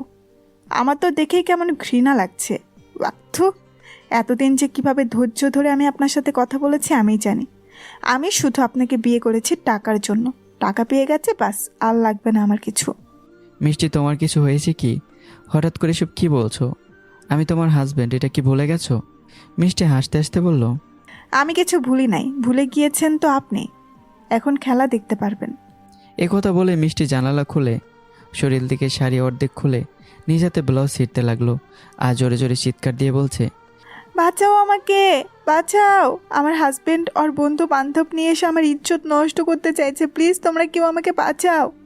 এ পর্যন্ত বলতেই বাহির থেকে দরজা ধাক্কানো শুরু হয়ে গেল। মিষ্টির চিৎকার শুনে বাহির থেকে দরজা ভেঙে বাবা মা সহ আরও অনেকে ভেতরে ঢুকলো। আম্মু মিষ্টির শরীর কাপড় দিয়ে ঢেকে বলল, কি হয়েছে মা, তুমি এভাবে কান্না করছো কেন? মিষ্টি কান্না করতে করতে বলল, আপনার ছেলে আর বন্ধুকে দিয়ে আমার ইজ্জত বরবাদ করতে চেয়েছিল। আমাকে নাকি আপনার ছেলে বন্ধুর কাছে টাকার জন্য বিক্রি করে দিয়েছে। এই জানালা দিয়ে আবির পালিয়ে গেছে। আমি আমার ইজ্জত রক্ষা করতে অনেক চেষ্টা করছি, কিন্তু আপনার ছেলে আর আবির মিলে আমাকে। কি বলেন ভাবি এসব? আমি কখন আপনার সাথে? এর মাঝে পুলিশের ভেতরে এসে বলল, কি সমস্যা এখানে? মিষ্টি পুলিশকে দেখে যা যা বানিয়ে বলার দরকার তাই বলেছে। আমি শুধু চুপ করে তাকিয়ে দেখেছি। আমার মাথায় এটা ঢুকছে না, এই অল্প সময়ের ভেতরে পুলিশ এলো কোত্থেকে? পুলিশ আমার সামনে এসে বলল, এমন মামলা দিব সারা জীবন জেলে পচে মরবি। এর থেকে আমি একটা সহজ বুদ্ধি দিই, তুই তোর বউকে ডিভোর্স দিয়ে দি। আব্বা ঠাস করে আমার গালে 2টা চড় দিয়ে বলল, সিসি, আমি ভাবতেও পারি নাই আমার ছেলে কিনা। থামেন আঙ্কেল, আর কিছু বলতে হবে না। আমি ওর রুমে একটা ক্যামেরা রাখছিলাম, ভাবছিলাম বাতি বন্ধ হলে ক্যামেরা বন্ধ করে দেব, কিন্তু ভাবি নাই এই মেয়ে এত চালাকি করবে। এই যে দেখেন আঙ্কেল ভিডিও। আর বন্ধু সরি, আমি মজা করতে চেয়েছিলাম আমি একটু, কিন্তু আজকে আমি ক্যামেরা না রাখলে কি হতো? বাবা ভিডিও দেখে বলল, সিসি, মা, তুমি টাকার জন্য এত নিচে নামলে? পুলিশ অফিসার বাবার হাত থেকে ফোনটা নিয়ে ভেঙেই বলল, এখন তো আর কোনো প্রমাণ নাই, ওকে 10 লাখ টাকা দিয়ে ডিভোর্স দিবি, তাহলে আমরা তোর বিরুদ্ধে কিছু করব না। মেয়ে বন্দি মামলা কতটা ঝামেলা হয় জানিস তো? আমি এবার মিষ্টির সামনে গিয়ে বললাম, কেন এমন করলে? আমার জীবনটা নিয়ে এভাবে খেলা না করলেই পারতে। আমি এত টাকা কই পাবো তুমি বলো? মিষ্টির সাথে সাথে চোখ লাল করে বলল, টাকার জন্য এত কিছু করলাম আর তুই বলিস আমি টাকা কই পাবো? কালকের ভেতরে 10 লাখ টাকা দিয়ে আমাকে ডিভোর্স দিবি, নইলে তো পরিবার সহ সবাইকে জেলের ভাত খাওয়াবো। আমি মিষ্টির হাত ধরে বললাম, প্লিজ এমন করো না তুমি। দরকার হলে আমাকে যা শাস্তি দেওয়ার তাই দাও, কিন্তু আমি এত টাকা কোথায় পাবো? ঠিক এই মুহূর্তে মিষ্টির বাবা ভেতরে ঢুকে বলল, এত টাকা কই পাবি আমরা জানি না, মনে রাখিস কালকে বিকেল পর্যন্ত তোদের হাতে সময় আছে। আর যদি টাকা দিতে না পারিস তাহলে 14 গোষ্ঠী সোজ জেলে থাকবি। আমি এবার হতাশ হয়ে মাটিতে বসে পড়লাম। চোখ থেকে টপ টপ করে পানি পড়ছে। আজকে নিজের ভুলের জন্য নিজের জীবনটাই নষ্ট হতে যাচ্ছে। বাবা মাকে বা কী দোষ দেব? চিৎকার করে কান্না করতে ইচ্ছে করছে। আমি অসহায়ের মতো মিষ্টির দিকে তাকিয়ে আছি। মিষ্টি ঘুরে চলে যাবে, তখন আমি বললাম, একটা কথা মাথায় রেখো মিষ্টি, এই টাকা কিন্তু তোমাকে সুখ এনে দিতে পারবে না। টাকার জন্য এত বড় অভিনয় করলে ঠিক আছে যাও, বিকেলে এসে টাকা নিয়ে যেও, দিয়ে দেব। মিষ্টি আর কিছু না বলে ওর বাবাকে নিয়ে চলে গেল। আমি নিচে চুপচাপ বসে আছি, চোখ থেকে শুধু পানি পড়ছে। মানুষ ঠিকই বলতো, শুধু সুন্দর সুন্দর করো না, এই সুন্দরের পেছনে ভয়ঙ্কর একটা রূপ আছে যা দেখা যায় না। হঠাৎ করে আম্মা চিৎকার দিয়ে বলল, বাবা দেখ তো তোর দাদির কি হয়েছে, হঠাৎ করে হয়ে পড়ে গেল কেন? আমি নিচ থেকে উঠে তাড়াতাড়ি দাদিকে ধরলাম। আবির আর আমি দৌড়ে দাদিকে নিয়ে হাসপাতালে গেলাম। হাসপাতালে যেতে ডক্টর বলল, স্যার উনি হার্ট অ্যাটাক করে এই জায়গায় মারা গিয়েছে। আমি দাদির পাশে বসে একধারে কান্না করছি। ওনার কত ইচ্ছে ছিল আমি আর মিষ্টি সংসার করব, আর দাদি তো দেখবে, কিন্তু মিষ্টির এই ভয়ঙ্কর রূপ দাদি দেখতে না পেয়ে আবির আমাকে ধরে তুলে বলল, তুই যদি বলিস তাহলে আমি মিষ্টিকে। কাউকে কিছু করতে হবে না, কপাল খারাপ আমার ছিল। দাদিকে নিয়ে বাসায় যা, আমি আসছি। আম্মা আমার হাত ধরে বলল, এখন আবার কই যাবি তুই? তোর দাদি এভাবে আমাদের ছেড়ে? দাদিকে জড়িয়ে ধরে কিছুক্ষণ কান্না করলাম। মনটা আজকে খুব খারাপ। দাদিকে নিয়ে বাসায় যাচ্ছি, তখন মাঝ রাস্তায় বাবা বলল, এত টাকা আমি কই পাবো? আমি গাড়ি থেকে নেমে বললাম, তোমরা দাদির দাফন কাফনের ব্যবস্থা করো, আমি টাকা নিয়ে আসছি। বাবা আমার হাত ধরেই বলল, এত টাকা? বাসায় যাও তোমরা, আমি আসছি। গাড়ি থেকে নেমে রাসেলের আড্ডাখানার দিকে যেতে লাগলাম। কত স্বপ্ন দেখেছিলাম মিষ্টিকে নিয়ে, আর আজকে ও টাকার জন্য কি গেমটাই না খেললো আমার সাথে। আমি ওকে বোকার মতো বিশ্বাস করেছিলাম, কিন্তু বিনিময়ে ধোকা খেয়েছি। রাসেলের আড্ডাখানায় গিয়ে দেখি ও কতগুলো ছেলের সাথে মদ খেয়ে মাতাল হয়ে পড়ে আছে। আমাকে দেখে বলল, ও তুই আসলি তাহলে, আমি জানতাম তুই আসবি। এখন বল কিভাবে কি করবি? আমি রাসেলের সামনে বসে বললাম, কাজ করে দেব আমি, ঠিক আছে, তবে আমার টাকা চাই। কত লাগবে বল তুই? 10 লাখ লাগবে। রাসেল চোখ বড় বড় করে বলল, কি এত টাকা লাগবে? এত টাকা তো আমাদের লাভেও হবে না। আগামী 1 মাস তোর যা যা কাজ আছে সব আমি করে দেব, এখন আমাকে টাকা দে, আমার টাকার খুব দরকার। রাসেল আস্তে আস্তে বলল, বউকে ডিভোর্স দিবি তাই তো? হায় রে মেয়ে মানুষ, বউরূপী। আমি তোর বউকে দেখেই বুঝেছিলাম এত সুন্দর একটা মেয়ে এই কালো ছেলের গলায় কিভাবে কি। তবে এখন আমি সব কিছু বুঝতে পারছি।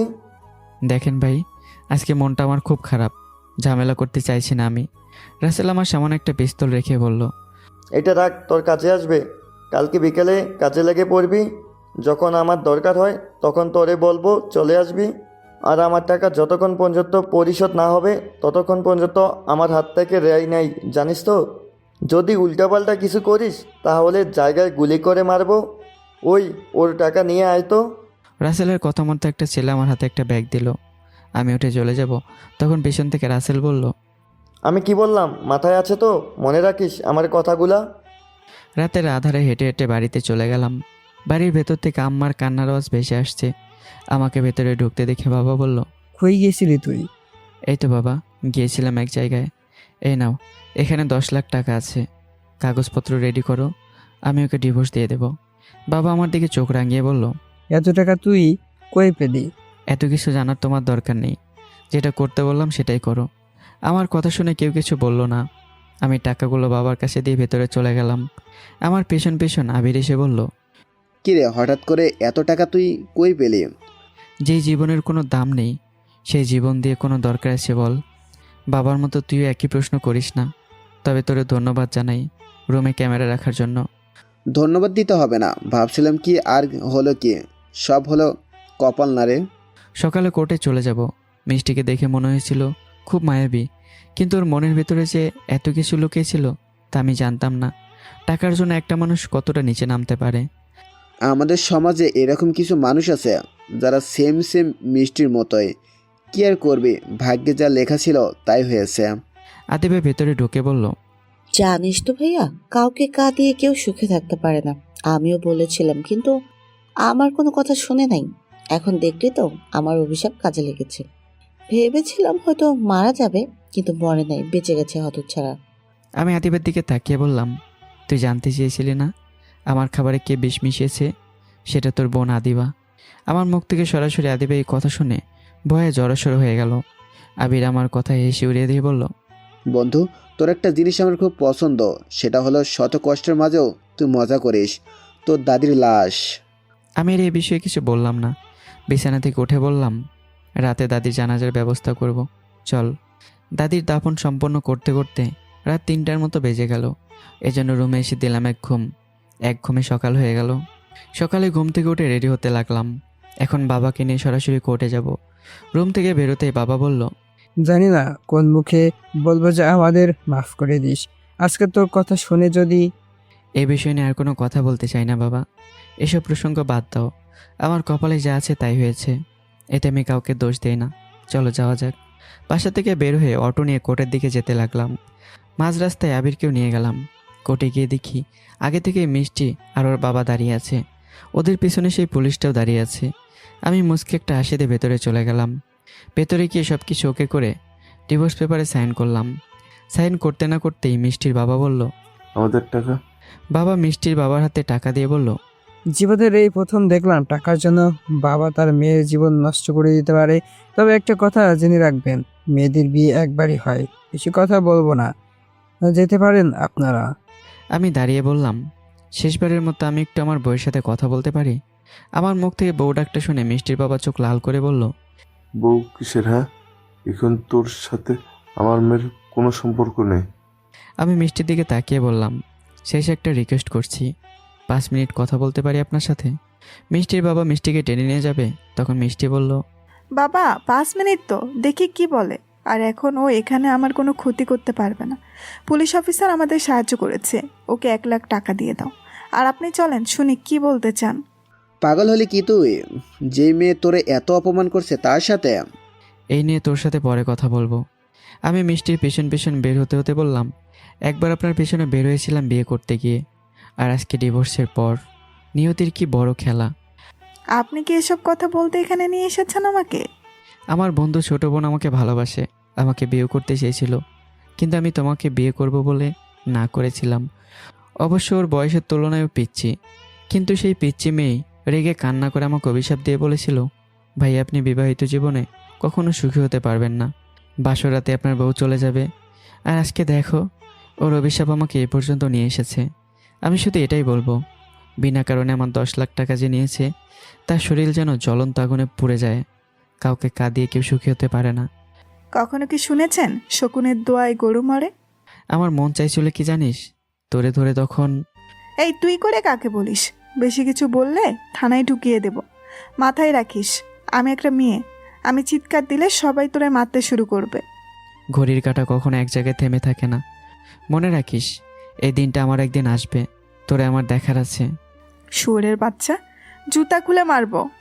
আরে তুই তো বাজারে নষ্ট মেয়ে, তোরে তখন মন চাইছিল। আবির দৌড়ে এসে আমাকে ধরে বলল, বন্ধু চল এখান থেকে, ঝামেলা করার দরকার নেই। আরে যা যা, তোর মতো কত ছেলে আমার দেখার আছে। এক তো চেহারা কালো, তার উপরে সুন্দরী মেয়ে বিয়ে করে স্বপ্ন দেখে। থাকিস তো ভাঙচুর এক ঘরে, আবার আমাকে বলে তোমাকে কখনো কাজ করতে দিব না, রাজরানীর মতো করে রাখবো। বেঁচে থাকলে আবারও তোর সাথে আমার দেখা হবে, সেদিন বুঝবি আমি কি ছিলাম। আবির আমাকে টেনে ধরে নিয়ে এসে বলল, কি শুরু করলি তুই? যা হয়ে গেছে তার বললে কি হবে? মামা, আমার এই এক জীবন ওকে দেখার আছে, ওর মতো একটা মেয়ে আমাকে নিয়ে। আঙ্কেল আপনি বাসায় যান, আমি ওকে নিয়ে ঘুরে আসি। আবির আর আমি একটা দোকানে চলে গেলাম। দোকানে গিয়ে সিগারেট খেতে খেতে শরীরে রাগ কমাতে লাগলাম।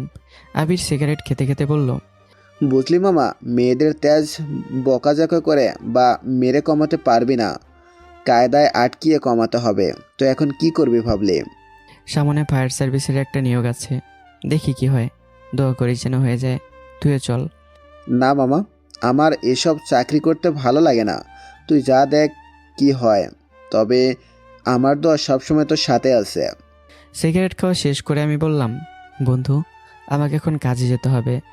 আগে একসময় অসহায় মানুষের জন্য লুকিয়ে লুকিয়ে খুন খারাপি করতাম, কিন্তু এখন প্রকাশ্যই করতে হবে। কি বলিস এসব তুই?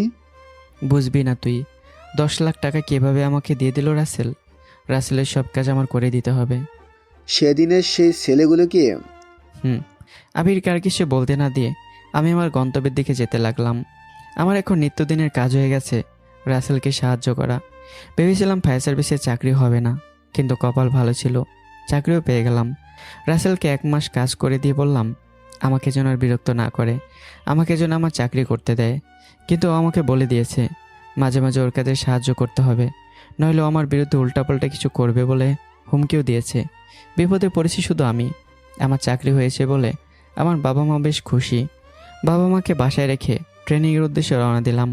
একসময় ভেবেছিলাম আমার জীবন থেকে তো সব কিছু হারিয়ে গেছে, এখন আর এই জীবনের কোনো মূল্য কি আছে? কিন্তু দিন শেষে হিসাব করে দেখলাম হতাশ হলেই সব কিছু হারিয়ে যায়। আর যদি কাজে লেগে থাকি তাহলে আমি সফল। দেখতে দেখতে আজকে 2টা বছর চলে গেল। এখন আমি একটা টিম পরিচালনা করি, টিমের ক্যাপ্টেন বলতে পারেন আমাকে। বাবা মাকে এখন আমি শহরে রাখি, গ্রামে থাকা বাদ দিয়ে দিয়েছি আমি। যাই হোক, আজকে 2 দিনের ছুটি পেয়েছি, এজন্য ভাবলাম গ্রাম থেকে ঘুরে আসি। একজন ফিটফাট ডিফেন্সের চাকরি করা মানুষের বডি যা হতে পারে আমারও তাই হয়েছে। চেহারা হয়তো কালো হতে পারে, কিন্তু শরীর থেকে শার্ট খুললে যে কোনো মেয়ে ক্রাশ খাবে। মাঝে মাঝে নিজের প্রশংসা করে নিজেও হাসি।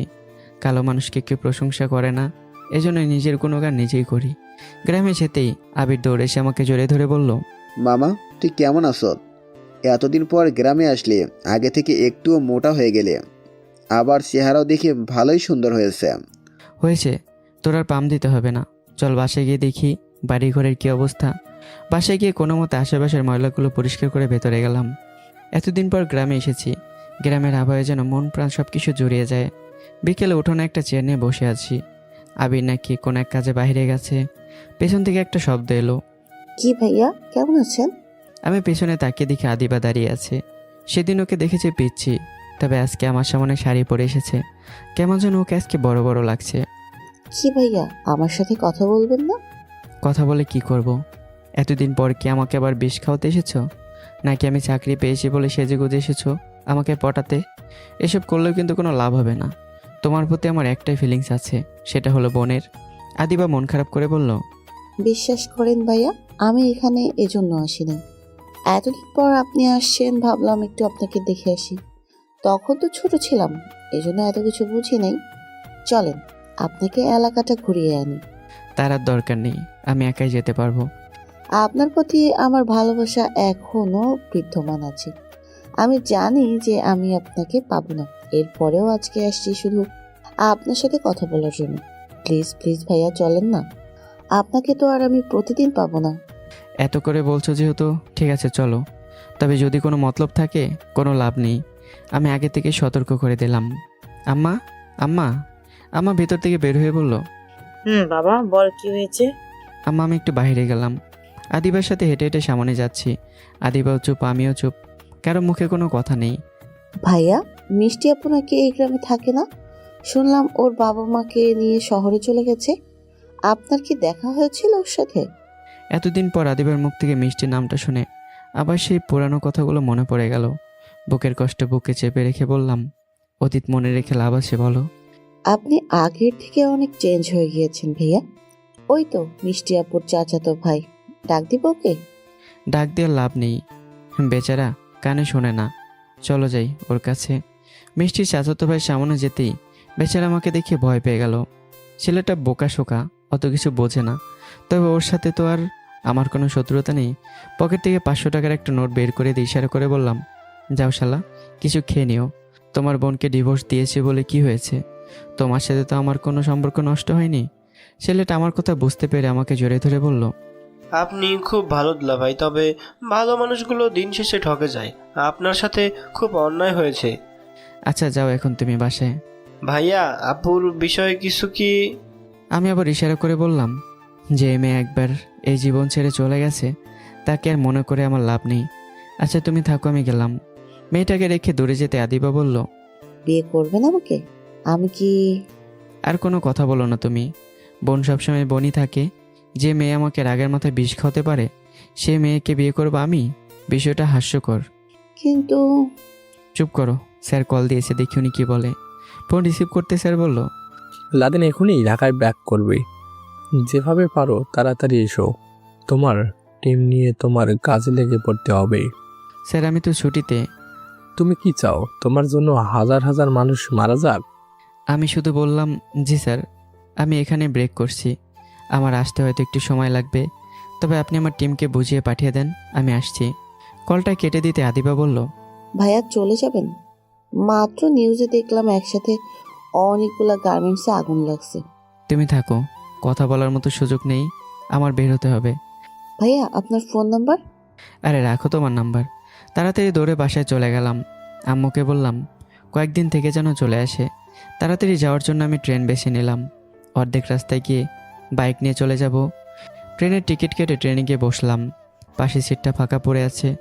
আমার শুধু টেনশন হচ্ছে শহর পর্যন্ত যেতে পারলেই হলো আমার। ট্রেন ছেড়ে যাবে সেই মুহূর্তে একটা মেয়ে দৌড়ে এসে আমার পাশে দাঁড়িয়ে গেল। মেয়েটার দিকে তাকিয়ে আমি বোকা বনে গেলাম। আমাদের কলেজে সেই সিনিয়র বড়লোক আপু দিয়া চৌধুরী। উনি আমাকে দেখে বলল, কিরে তুই এখানে? তুই করে কথা বলার অনুমতি দেননি, আর আমি আপনাকে চিনি না, প্লিজ বিরক্ত করবেন না। দিয়া আপু আমার দিকে ভালো করে তাকিয়ে দেখলো, কিন্তু কোনো কথা বলল না, শুধু বলল, জানলার পাশে সিটটা। আমি জানালার পাশ থেকে সরে আসতে শান্ত কল দিল। শান্ত নামে ছেলেটা আমার টিমে কাজ করে। এক কথায় টিমের সকল ইনফরমেশন আমাকে দেয়ও, আর ওর সাথেই আমি একটু বেশি ফ্রিভাবে কথা বলি। আমি ফোন রিসিভ করে বললাম, হ্যাঁ শান্ত, বলো কি হয়েছে? স্যার আপনি কোথায় আছেন? ট্রেনে আছি, চিন্তা করো না, খুব তাড়াতাড়ি চলে আসবো, তোমরা কাজে লেগে পড়ো। স্যার 15 তলার একটা বিল্ডিংয়ে আগুন লেগেছে।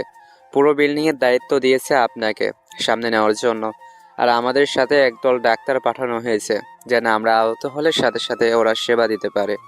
এ পর্যন্ত আমার কাছে তথ্য ছিল। ওকে ঠিক আছে, তুমি আগে দেখো কোথাও থেকে পানি আনা যায় নাকি, বেশি করে পানির ব্যবস্থা করো, আমি খুব তাড়াতাড়ি এসে যাব। আচ্ছা ঠিক আছে স্যার। কল কেটে দিতেই পাশ থেকে দিয়া আপু বলল, যে ছেলেটা সব সময় চুপ ছিল, কোনো কথা বলতো না, অপমান করলো চুপচাপ সহ্য করে নিত, আজকে সেই ছেলেটা মনে হচ্ছে চাকরি করে। আমি যদি ফুল না হই তাহলে ফায়ার সার্ভিসের চাকরি। এত কিছু আপনাকে বলতে আমি রাজি না। রাগ আছে এখনো ওর উপর আমার। আপনার উপর আমার আবার কিসের রাগ? আমাকে চিনেও না চেনের ভান করলে কেন? হ্যাঁ চিনি তো, কি হয়েছে? অপমান করবেন আমাকে? এতদিন পর তোর সাথে দেখা হয়েছে, অপমান করব কেন বল? তবে তোরে আমি খুব খুব মিস করি জানিস। বিয়ে হয়েছে আপনার? কেন, এখনই কি আমাকে পছন্দ করিস? আমি এবার আমার ফোন থেকে মিষ্টি আর আমার বিয়ের পিকগুলো দেখিয়ে বললাম, এই মেয়েটা একসময় আমার বউ ছিল, কিন্তু চাকরি ছিল না বলে ছেড়ে চলে গেছে, আর আজকে আমি ফায়ার সার্ভিসে চাকরি করি। এখন আমি চাইলে ওর থেকে আরও। আমি বুঝে গেছি, আর বলতে হবে না তোর। তবে আমি আমার ভুলের জন্য মাপ চাইছি, পারলে মাফ করে দিস। আমারও বিয়ে হয়েছিল, কিন্তু আমি একটু বেশি অহংকার করেছিলাম বিয়ের পর। রান্না বান্না কিছু করতাম না, এই জন্য আজকে আমাকে ডিভোর্স দিয়ে দিয়েছে। আপনার মতো মেয়েদের এই অবস্থায় হওয়া উচিত। এত অহংকার ভালো না, বুঝলেন তো? আমি সামনে স্টেশন থেকে নেমে পড়ব, কপাল ভালো থাকলে হয়তো আবারও দেখা হবে। তোর ফোন নাম্বার আমি কি পেতে পারি? আমি আমার ফোন নাম্বার কাউকে দেই না, মাফ করবেন আপু। আপু এক প্রকার লজ্জা পেয়ে মাথা নিচু করে দিল। ট্রেন থেকে নামার আগে শুধু বললাম, মানুষের সাথে ভালো ব্যবহার করতে শিখেন, তাহলে হয়তো মানুষ আপনাকে ভালোবাসবে। আমি ট্রেন থেকে নেমে বাইক নিয়ে এবার যাত্রা শুরু করলাম। অনেকক্ষণ পর আমি আমার গন্তব্যের জায়গায় পৌঁছে গেলাম। বাইক থেকে নেমে দেখলাম আমার সামনে বিশাল এক আগুন জ্বলছে। শান্ত আমাকে দেখে দৌড়ে এসে বলল, স্যার আগুন হয়তো 1 দিন বা 2 দিনে আমরা কন্ট্রোল করে নিতে পারবো, কিন্তু স্যার 5 তলার একটা ছোট বাচ্চা কান্না করছে বাঁচার জন্য। আগুনের কারণে কেউ ভিতরে যাওয়ার সাহস পাচ্ছে না, আর এর ওপরে তালায় 10 জনের মতো মানুষ আছে। কিন্তু আফসোসের বিষয় যে ওপরের তলায় সকল দরজা আগে থেকেই তালা ঝুলিয়ে রেখেছে। কি করব না করব কিছুই ভাবতে পারছি না। আগুনে পুড়ে সব কিছু ছাই হয়ে যাক স্যার, সমস্যা নেই, কিন্তু একটা মানুষের জীবনই যদি যাবে তাহলে আমাদের মতো বাহিনী রেখেছে কেন? কি করব বলেন স্যার? শান্তর কথা শুনে আমারও খুব খারাপ লাগছে। এই মুহূর্তে এখন আমি আমার জীবন নিয়ে চিন্তা করব না, যা হবে পরে দেখা যাবে। পোশাক পরতে পরতে বললাম, ডাক্তার কোথায় আছে? শান্ত আমাকে আঙ্গুল দিয়ে দেখিয়ে বলল, ওই তো স্যার, ওখানে ক্যাম্প করেছে। এর মাঝে সুমন এসে বলল, স্যার আগুন তো আমাদের কন্ট্রোলে আসছে না, কি করব বলেন স্যার? কিছু করতে হবে না, যাও যেভাবে কাজ করছিলে সেভাবে করো, বাকিটা আমি দেখছি। শান্ত, আমাকে উপরে তোলার ব্যবস্থা করো। কি বলছেন স্যার এসব? এই তো কিছুক্ষণ আগে বললেন না, যদি কারো জীবনই যাবে তাহলে আমাদের মতো বাহিনী রেখে কি কোনো লাভ আছে? স্যার এমনটা করবেন না, ওপরে আগুনের জন্য কিছুই চোখে দেখা যাচ্ছে না। আমাকে নিয়ে চিন্তা করো না। আমি মরে গেলে আমার মতো কত ক্যাপ্টেন আসবে যাবে, কিন্তু আমি থাকতে কারো প্রাণ যেতে দেব না। সকল ডক্টরদের ডাকো ফার্স্ট। শান্ত দৌড়ে সব ডাক্তারদের বলল। আপনারা সবাই বাইরে আসেন, স্যার ডাকছে। শান্তর কথা মতো সকল ডক্টর ক্যাম্পের ভিতর থেকে বের হলো। আমি মাথা নিচু করে জুতা পরছি, তখন একটা চেনা পরিচিত কণ্ঠে বলল, হাই স্যার, আমি আমার টিম পরিচালনা করছি। আমরা আপনাদের সেবা দিতে সবসময় প্রস্তুত। বলেন আমাদের কি করতে হবে, আমরা কি করতে পারি? কথাগুলো শুনে আমার কেমন যেন চেনা চেনা লাগলো। এই কণ্ঠটা আমার বহু পরিচিত, চেনা জানা একটা কণ্ঠ। মাথা উঁচু করে ডক্টরকে দেখি আমার আবার সেই পুরাতন ইতিহাস মনে পড়ে গেল। ভাবিনি আমার আবার মিষ্টির সাথে দেখা হবে, যার উপর প্রতিশোধ নেওয়ার জন্য এত কিছু করলাম। আর আজকে সে আমার সামনে, রাগে আমার শরীর ফেটে যাচ্ছে ওকে দেখে। স্যার আপনি এভাবে ডাক্তার ম্যাডামের দিকে তাকিয়ে আছেন যে, ওনাকে কি চিনেন নাকি? শান্তর কথা শুনে আমার হুঁশ ফিরল। শান্তর উপর রাগ দেখিয়ে বললাম, আমি বলছি না আমাকে উপরে তোলার ব্যবস্থা করো। দাঁড়িয়ে দাঁড়িয়ে কি আমার চেহারা দেখো? তাড়াতাড়ি আপনারা সেবা দিতে পারবেন, নাকি আপনাদের উল্টা সেবা দিতে হবে? আমার কথা শুনে মিষ্টি হয়তো খুশি হয়নি, শুধু বলল, স্যার আমাদের কি করতে হবে বলেন। মিষ্টির মুখ থেকে স্যার শব্দটা শুনে বললাম, হায় রে মানুষ, যেই রূপ আর একটু ট্যালেন্টের জন্য এতটা অহংকার, আজ তার মুখ থেকে স্যার শব্দটা শুনলাম। অবশ্য ভালোই লাগছে, তবে এখন কিছু বলবো না। এক কাজ করেন, আমি উপরে যাচ্ছি বাচ্চাটাকে বাঁচানোর জন্য। আমার কিছু হলে চেষ্টা করবেন বাঁচানোর জন্য, আর মরে গেলে কেয়ার করার। আমার কথা শুনে পিছন থেকে আরেকটা মেয়ে এগিয়ে এসে বলল, স্যার আপনার যদি কিছু হয়ে যায় তাহলে তো আমাদের এখানে থাকার কোনো মানে নেই। আগে আপনি আপনার নিজের জীবন বাঁচান। উপরে এত আগুনের ভিতরে আপনি যাবেন কিভাবে? পৃথিবীর সকল মানুষ তো একদিন একদিন মরেই যাবে। আমি মরলে কি এমন আসে যায়? অনেক বছর আগে আমি মারা গেছি, যখন আমাকে ব্যবহার করে কেউ জিতে গিয়েছিল। স্যার সব কিছু রেডি আছে, তবে একটু চিন্তা করে দেখেন না স্যার, আপনার কিছু হলে আমরা অসহায় হয়ে যাব। আমি হাসি মুখে বললাম, আমার থেকে ওদের জীবন এখন ইম্পর্ট্যান্ট। একটা কথা বলে রাখি শান্ত, আমি তোমাদের ক্যাপ্টেন। আমি থাকতে ভেতরে একটা মানুষের কিচ্ছু হতে দেব না, চিন্তা করো না। আমি দৌড়ে দৌড়ে উপরে উঠবো, তখন মিষ্টি বলল, কারোর উপর রাগ দেখিয়ে কিছু হয় না, শুধু বলবো নিজের খেয়াল রাখেন। আপনার কিছু হলে আপনার টিম অসহায় হয়ে পড়বে। মিষ্টির কথা শুনে রাগে আমার শরীর ফেটে যাচ্ছে। ওকে তো আমার গুলি করতে ইচ্ছে হয়েছিল, শুধু পারিনি সবার সামনে বলে। উপরে উঠতেই ভেতর থেকে একটা চিৎকার ভেসে আসছে। ভেতরে একটা বাচ্চা কান্না করছে আর বলছে, আম্মু আমাকে বাঁচাও প্লিজ, আমি বাঁচতে চাই। আমি যেখানে দাঁড়িয়ে আছি এর উপরতলায় অনেক মানুষের চিৎকার ভেসে আসছে। না না, আমার দাঁড়িয়ে থাকলে চলবে না, সবার জীবন আমাকে বাঁচাতে হবে। চোখ বন্ধ করে আগুনের ভেতর লাফ দিলাম। নিচ থেকে শান্ত চিৎকার দিয়ে বলল, স্যার প্লিজ নিজের খেয়াল রাখবেন। আগুনের ভেতরে দৌড়েই পিচিরের কাছে চলে গেলাম। ছেলেটা আমাকে দেখে বলল, স্যার আপনি এসেছেন, আমি জানি আপনি আসবেন। আমাকে এখান থেকে বের করেন স্যার। পিছনে তাকে দেখে আগুন দাও দাও করে জ্বলছে। আমার শরীরে শক্ত কাপড় থাকার কারণে কিছু হয়নি, কিন্তু পিচি ছেলেটাকে এখান থেকে বের করলে ও এমনিতেই পড়ে যাবে। শরীর থেকে শক্ত পোশাক খুলে ছেলেটাকে পরিয়ে বললাম, যদি আমার কিছু হয়ে যায় তাহলে সবাইকে বলবে স্যার আমাকে বাঁচানোর জন্য নিজের জীবন দিয়েছে। পিচি ছেলেটা কান্না করতে করতে বলল, স্যার আমাকে এখান থেকে বের করেন প্লিজ। ছেলেটাকে কোলে নিয়ে বললাম, চলো আল্লাহ ভরসা। আগুনের ভেতর দিয়ে দৌড় দিতেই মুহূর্তের ভেতরে আমার শরীরে আগুন লেগে গেল। এই মুহূর্তে আমার কাছে একটাই দায়িত্ব, এই পিচ্চি ছেলেটাকে বাঁচানো। পুরো শরীরে আমার আগুন লেগে গেল। হাঁটতে আমার কষ্ট হচ্ছে এখন। চোখ বন্ধ করে সরাসরি নিচে লাফ দিলাম। আমি জানি নিচে থাকা আমার টিমের সবাই রেডি আছে। আমাকে দেখে শান্ত দৌড়ে এসে বাচ্চাটাকে সরিয়ে পানি দিয়ে আমার শরীর থেকে আগুন নিভিয়ে বলল, স্যার আপনার শরীর পড়ে গেছে অনেকটাই, আমি আপনাকে আগেই বলেছিলাম। মিষ্টি সবাইকে সরিয়ে আমার কাছে এসে আমার অবস্থা দেখে বোকা হয়ে গেল। মিষ্টির চোখ লাল হয়ে গেছে। ওর আবার কী হয়েছে এটাই তো বুঝলাম না। পেছনে থাকা আরেকটা মেয়ে শান্তকে বলল, স্যারকে একটু ভিতরে রেখে আসেন, ওনার অবস্থা খুব খারাপ।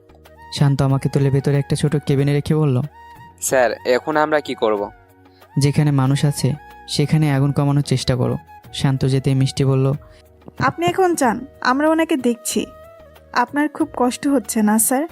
আমি হাসি মুখে বললাম, একটা জীবন বাঁচিয়েছি আমি, এখানে আবার কিসের কষ্ট? তবে আগের দিনটা মনে করলে আমার এতটা কষ্ট লাগে যেটা বলার বাইরে। এবার মিষ্টি চোখ থেকে পানি পড়তে লাগলো। আমি বুঝলাম না আবার কান্না করছে কেন। পেছন থেকে ওই মেয়েটা বলল, ম্যাম বেশি দেরি করলে ওনার ক্ষতি হবে।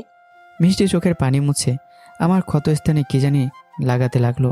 দাঁড়িয়ে থাকা মেয়েটা বলল, স্যার আপনার এত সাহস দেখে আমি মুগ্ধ হয়ে গেছি। আমি রাইসা স্যার, এখানের নার্স। আমি রাইসের কথা জবাব না দিয়ে চোখ বন্ধ করে নিলাম। ব্যথায় আমার জীবন বের হয়ে যাচ্ছে। ব্যথায় সহ্য করতে না পেরে বললাম, আমাকে মেরে ফেলো এর থেকে, তাও এত ব্যথা দিও না। মিষ্টি আমার মুখ থেকে কথাগুলো শুনে আমাকে ছেড়ে দিয়ে বলল, রাইসা, তুমি ওকে একটু দেখো, আমি ওষুধ নিয়ে আসছি। মিষ্টি আবারও দৌড়ে কোথায় যেন চলে গেল। রাইসা আমার অবস্থা দেখে বলল, স্যার খুব খারাপ লাগছে কি করব বলেন? হাসপাতালে না থাকার কারণে আমরা যন্ত্রপাতি ব্যবহার করতে পারছি না। এর মাঝে মিষ্টি রাইসাকে সরিয়ে আমার শরীরে কি যেন একটা প্রয়োগ করে বলল, এখন ভালো লাগছে স্যার? আমি এবার চোখ খুলে বললাম, ভালো লাগছে, কিন্তু ম্যাডাম আপনার চোখগুলো এতটা লাল হয়ে আছে কেন? ছাড়েন আমার কথা স্যার, জীবনে একটা ভুল করছিলাম আর তার জন্য আজকে আমি... দেখেন ম্যাডাম, আপনার কথা শোনার মতো এখন আমার সময় নেই, আমাকে এখন যেতে হবে। কি বলেন? আপনাকে যেতে হবে? আপনি পাগল হয়েছেন? এমনিই আপনার শরীর পুড়ে গেছে। তোমাদের কাজ সেবা করো, সেটা করো, আমাকে কি করতে হবে আমাকে শেখাও না, আমি জানি আমার কাজ কি। স্যার আপনি এমন করলে মরে যাবেন। আপনার শরীরের ক্ষতস্থান থেকে এখনো রক্ত পড়া বন্ধ হয়নি। আমি মরে গেলে কিছু হবে না, কিন্তু ভেতরে সবাই আশা করে আছে ওরা বাঁচবে বলে, আমাদের ওপর ওদের বিশ্বাস আছে। রাইসা, এক গ্লাস পানি নিয়ে আসো, যাও। রাইসা বেরোতে মিষ্টি আমাকে বলল, আমাকে ক্ষমা করতে হবে না আপনার, আমি আর আপনার সামনে আসবো না। এই মিশন শেষ হলে জন্মের মতো চলে যাব। প্লিজ নিজের উপর রাগ করে ক্ষতি করবেন না। আপনি এখন ভেতরে গেলে শিওর মারা যাবেন। আমি মরলে কারো কিচ্ছু হবে না, আমার বাবা মাকে সরকার দেখবে, কিন্তু আমি থাকতে একটা মানুষকে মরতে দেব না। মিষ্টি আমার হাত ধরতেই আমি হাতটার ঝাটকা মেরে ওকে দূরে সরিয়ে বললাম, এত সুন্দর রূপ নিয়ে আমার হাত ধরবে না, আমি পুরো ছাই হয়ে যাব। পৃথিবীর বিখ্যাত সুন্দরী ম্যাডাম আপনি। হাসি পায় মাঝে মাঝে আমার। মিষ্টি দাঁড়িয়ে কান্না করতে করতে বলল, আপনি আমার এই কথাটা শুধু শুনেন, আমি আর আপনার সামনে আসবো না। আমি এবার বসেই বললাম, গরিবের ঘরে জন্ম আমার, এই জন্য মানুষের মন মানসিকতা বুঝি। কারো গলার উপর পা রেখে তার জীবন নিয়ে আমরা খেলতে পারি না। যে 300 টাকা আপনাদের হাতের ময়লা ম্যাডাম, সেই 300 টাকা কামাতে আমাদের সারাদিন লাগে। মাথার ঘাম পায়ে ফেলে এটাকে ইনকাম করতে হয়। এগুলার আপনি বুঝবেন কি? যেখানে জীবন্ত মানুষ মেরে ফেলতে পারেন, সেখানে আপনাদের কাছে ওই আগুনের ভেতরে থাকা জীবিত মানুষগুলো কিছুই না, ওরা পড়ে গেলে কার কি। কিন্তু আমরা জানি একটা মানুষের মূল্য কী। কখনো কি ভেবেছেন আমি আপনার সামনে এভাবে আসবো? আজকে চাকরি করে বলে একটু সম্মান দিচ্ছেন, না হলে তো মুখে থুতু দিতেন। রাইসা পানি নিয়ে ভেতরে ঢুকে বলল, ম্যাডাম আপনি? আমি দাঁড়িয়ে রাইসার হাত থেকে গ্লাসটি নিয়ে পানি খেয়ে বললাম, আহতদের চিকিৎসার ব্যবস্থা করতে যা যা দরকার হয় তা নিয়ে আসো। আমার কথা চিন্তা করতে হবে না, আমি ছাড়া বাকি সবাই যেন সুস্থ থাকে, ঠিক আছে? আমি আর কিছু না বলে বেরিয়ে চলে আসলাম। বাইরে এসে দেখি ওরা পানি দিয়ে আগুন কিছুটা কন্ট্রোল করতে পেরেছে। শান্ত আমাকে দেখে দৌড়ে এসে বলল, স্যার এখন তাহলে আমরা কি করব? ভিতরে মানুষগুলো? আমাকে আবার উপরে তোলার ব্যবস্থা করো, যাও। শান্ত এবার কান্না করে বলল, স্যার আমি এটা করতে পারবো না, এখন আপনি ওপরে গেলে নির্ঘাত মারা যাবেন, আমি পারবো না। এখানের ক্যাপ্টেন কে? আপনি স্যার। আমার কথা শোনো, যাও। স্যার এবার না হয় আমি যাই, আপনি এই অসুস্থ শরীর নিয়ে কিভাবে কি করবেন? ট্রেনিংপ্রাপ্ত মানুষ আমি, শরীরে 50% শক্তি থাকলেও সবাইকে একা বাঁচাতে পারবো। হঠাৎ করে পেছনে একটা বাইক আসার শব্দ পেলাম। পেছনে তাকিয়ে দেখি বাইক থেকে একটা ছেলে নামলো, আর ছেলেটা নেমেই মিষ্টি বলে একটা ডাক দিয়ে বলল, বাবু দেখো, আমি তোমাকে দেখতে এখানে চলে আসছি, আমি থাকতে আমার বেবির কিছু হবে না। এ কথা বলেই ছেলেটা মিষ্টির সামনে গেল। মিষ্টি ছেলেটাকে দেখে এসে বলল, ও তুমি আসছো, তাহলে ভালোই হয়েছে। তোমাকে দেখে আমিও একটু সাহস পাবো। তবে এখন দাঁড়িয়ে থাকার সময় না, যাও ফায়ার সার্ভিস সদস্যের একটু সাহায্য করো। উত্তরে ছেলেটা বলল, পাগল হয়েছে তুমি? আমি এখানে তোমার জন্য এসেছি, মরতে আসি নাই। এখনো আমি যে তোমাকে বিয়ে করি নাই, তোমার কোনো সাহায্য লাগলে বলতে পারো। আমি এবার মাথা নিচু করে উপরের দিকে তাকিয়ে বললাম, যে মেয়েটার উপর প্রতিশোধ নিতে এত কিছু করলাম, আজকে তাকে দেখে এতটা কষ্ট লাগছে কেন? ওর সাথে তো আমার কোনো সম্পর্ক নেই, তাহলে কেন তুমি আমাকে এতটা কষ্ট দিচ্ছ? আমি সহ্য করতে পারছি না। স্যার বড় স্যারকে কল দিয়েছিলাম, উনি না করেছে আপনাকে এই কাজ করতে। আমি শান্তর হাত থেকে পোশাক নিয়ে পড়তে পড়তে বললাম, বউ আছে তোমার? স্যার। তোমার বউ আছে, ফ্যামিলি আছে, আমার কি আছে বলো? এই পৃথিবীতে মা বাবা শুধু আছে আমার। আমার কিছু হলে আমার মা বাবাকে সরকার দেখবে, কিন্তু আমার কারণে এতগুলো মানুষের জীবন যাবে, এটা আমি চাই না। স্যার প্লিজ এভাবে বলবেন না, এই পোশাক এখন আপনার শরীরের জন্য ক্ষতিকর। এগুলো পরলে আপনার ক্ষত স্থানে লেগে যাবে। এত প্রশ্ন করবে না শান্ত, এত প্রশ্ন শোনার আমার সময় নেই। আমি কিছু না বলে পোশাক পরতে লাগলাম। শান্তকে বললাম, আমি তালা ভেঙে ভিতরে গিয়ে একটা রাস্তা তৈরি করে সবাইকে বের করে দেব। আপনি বের হবেন না।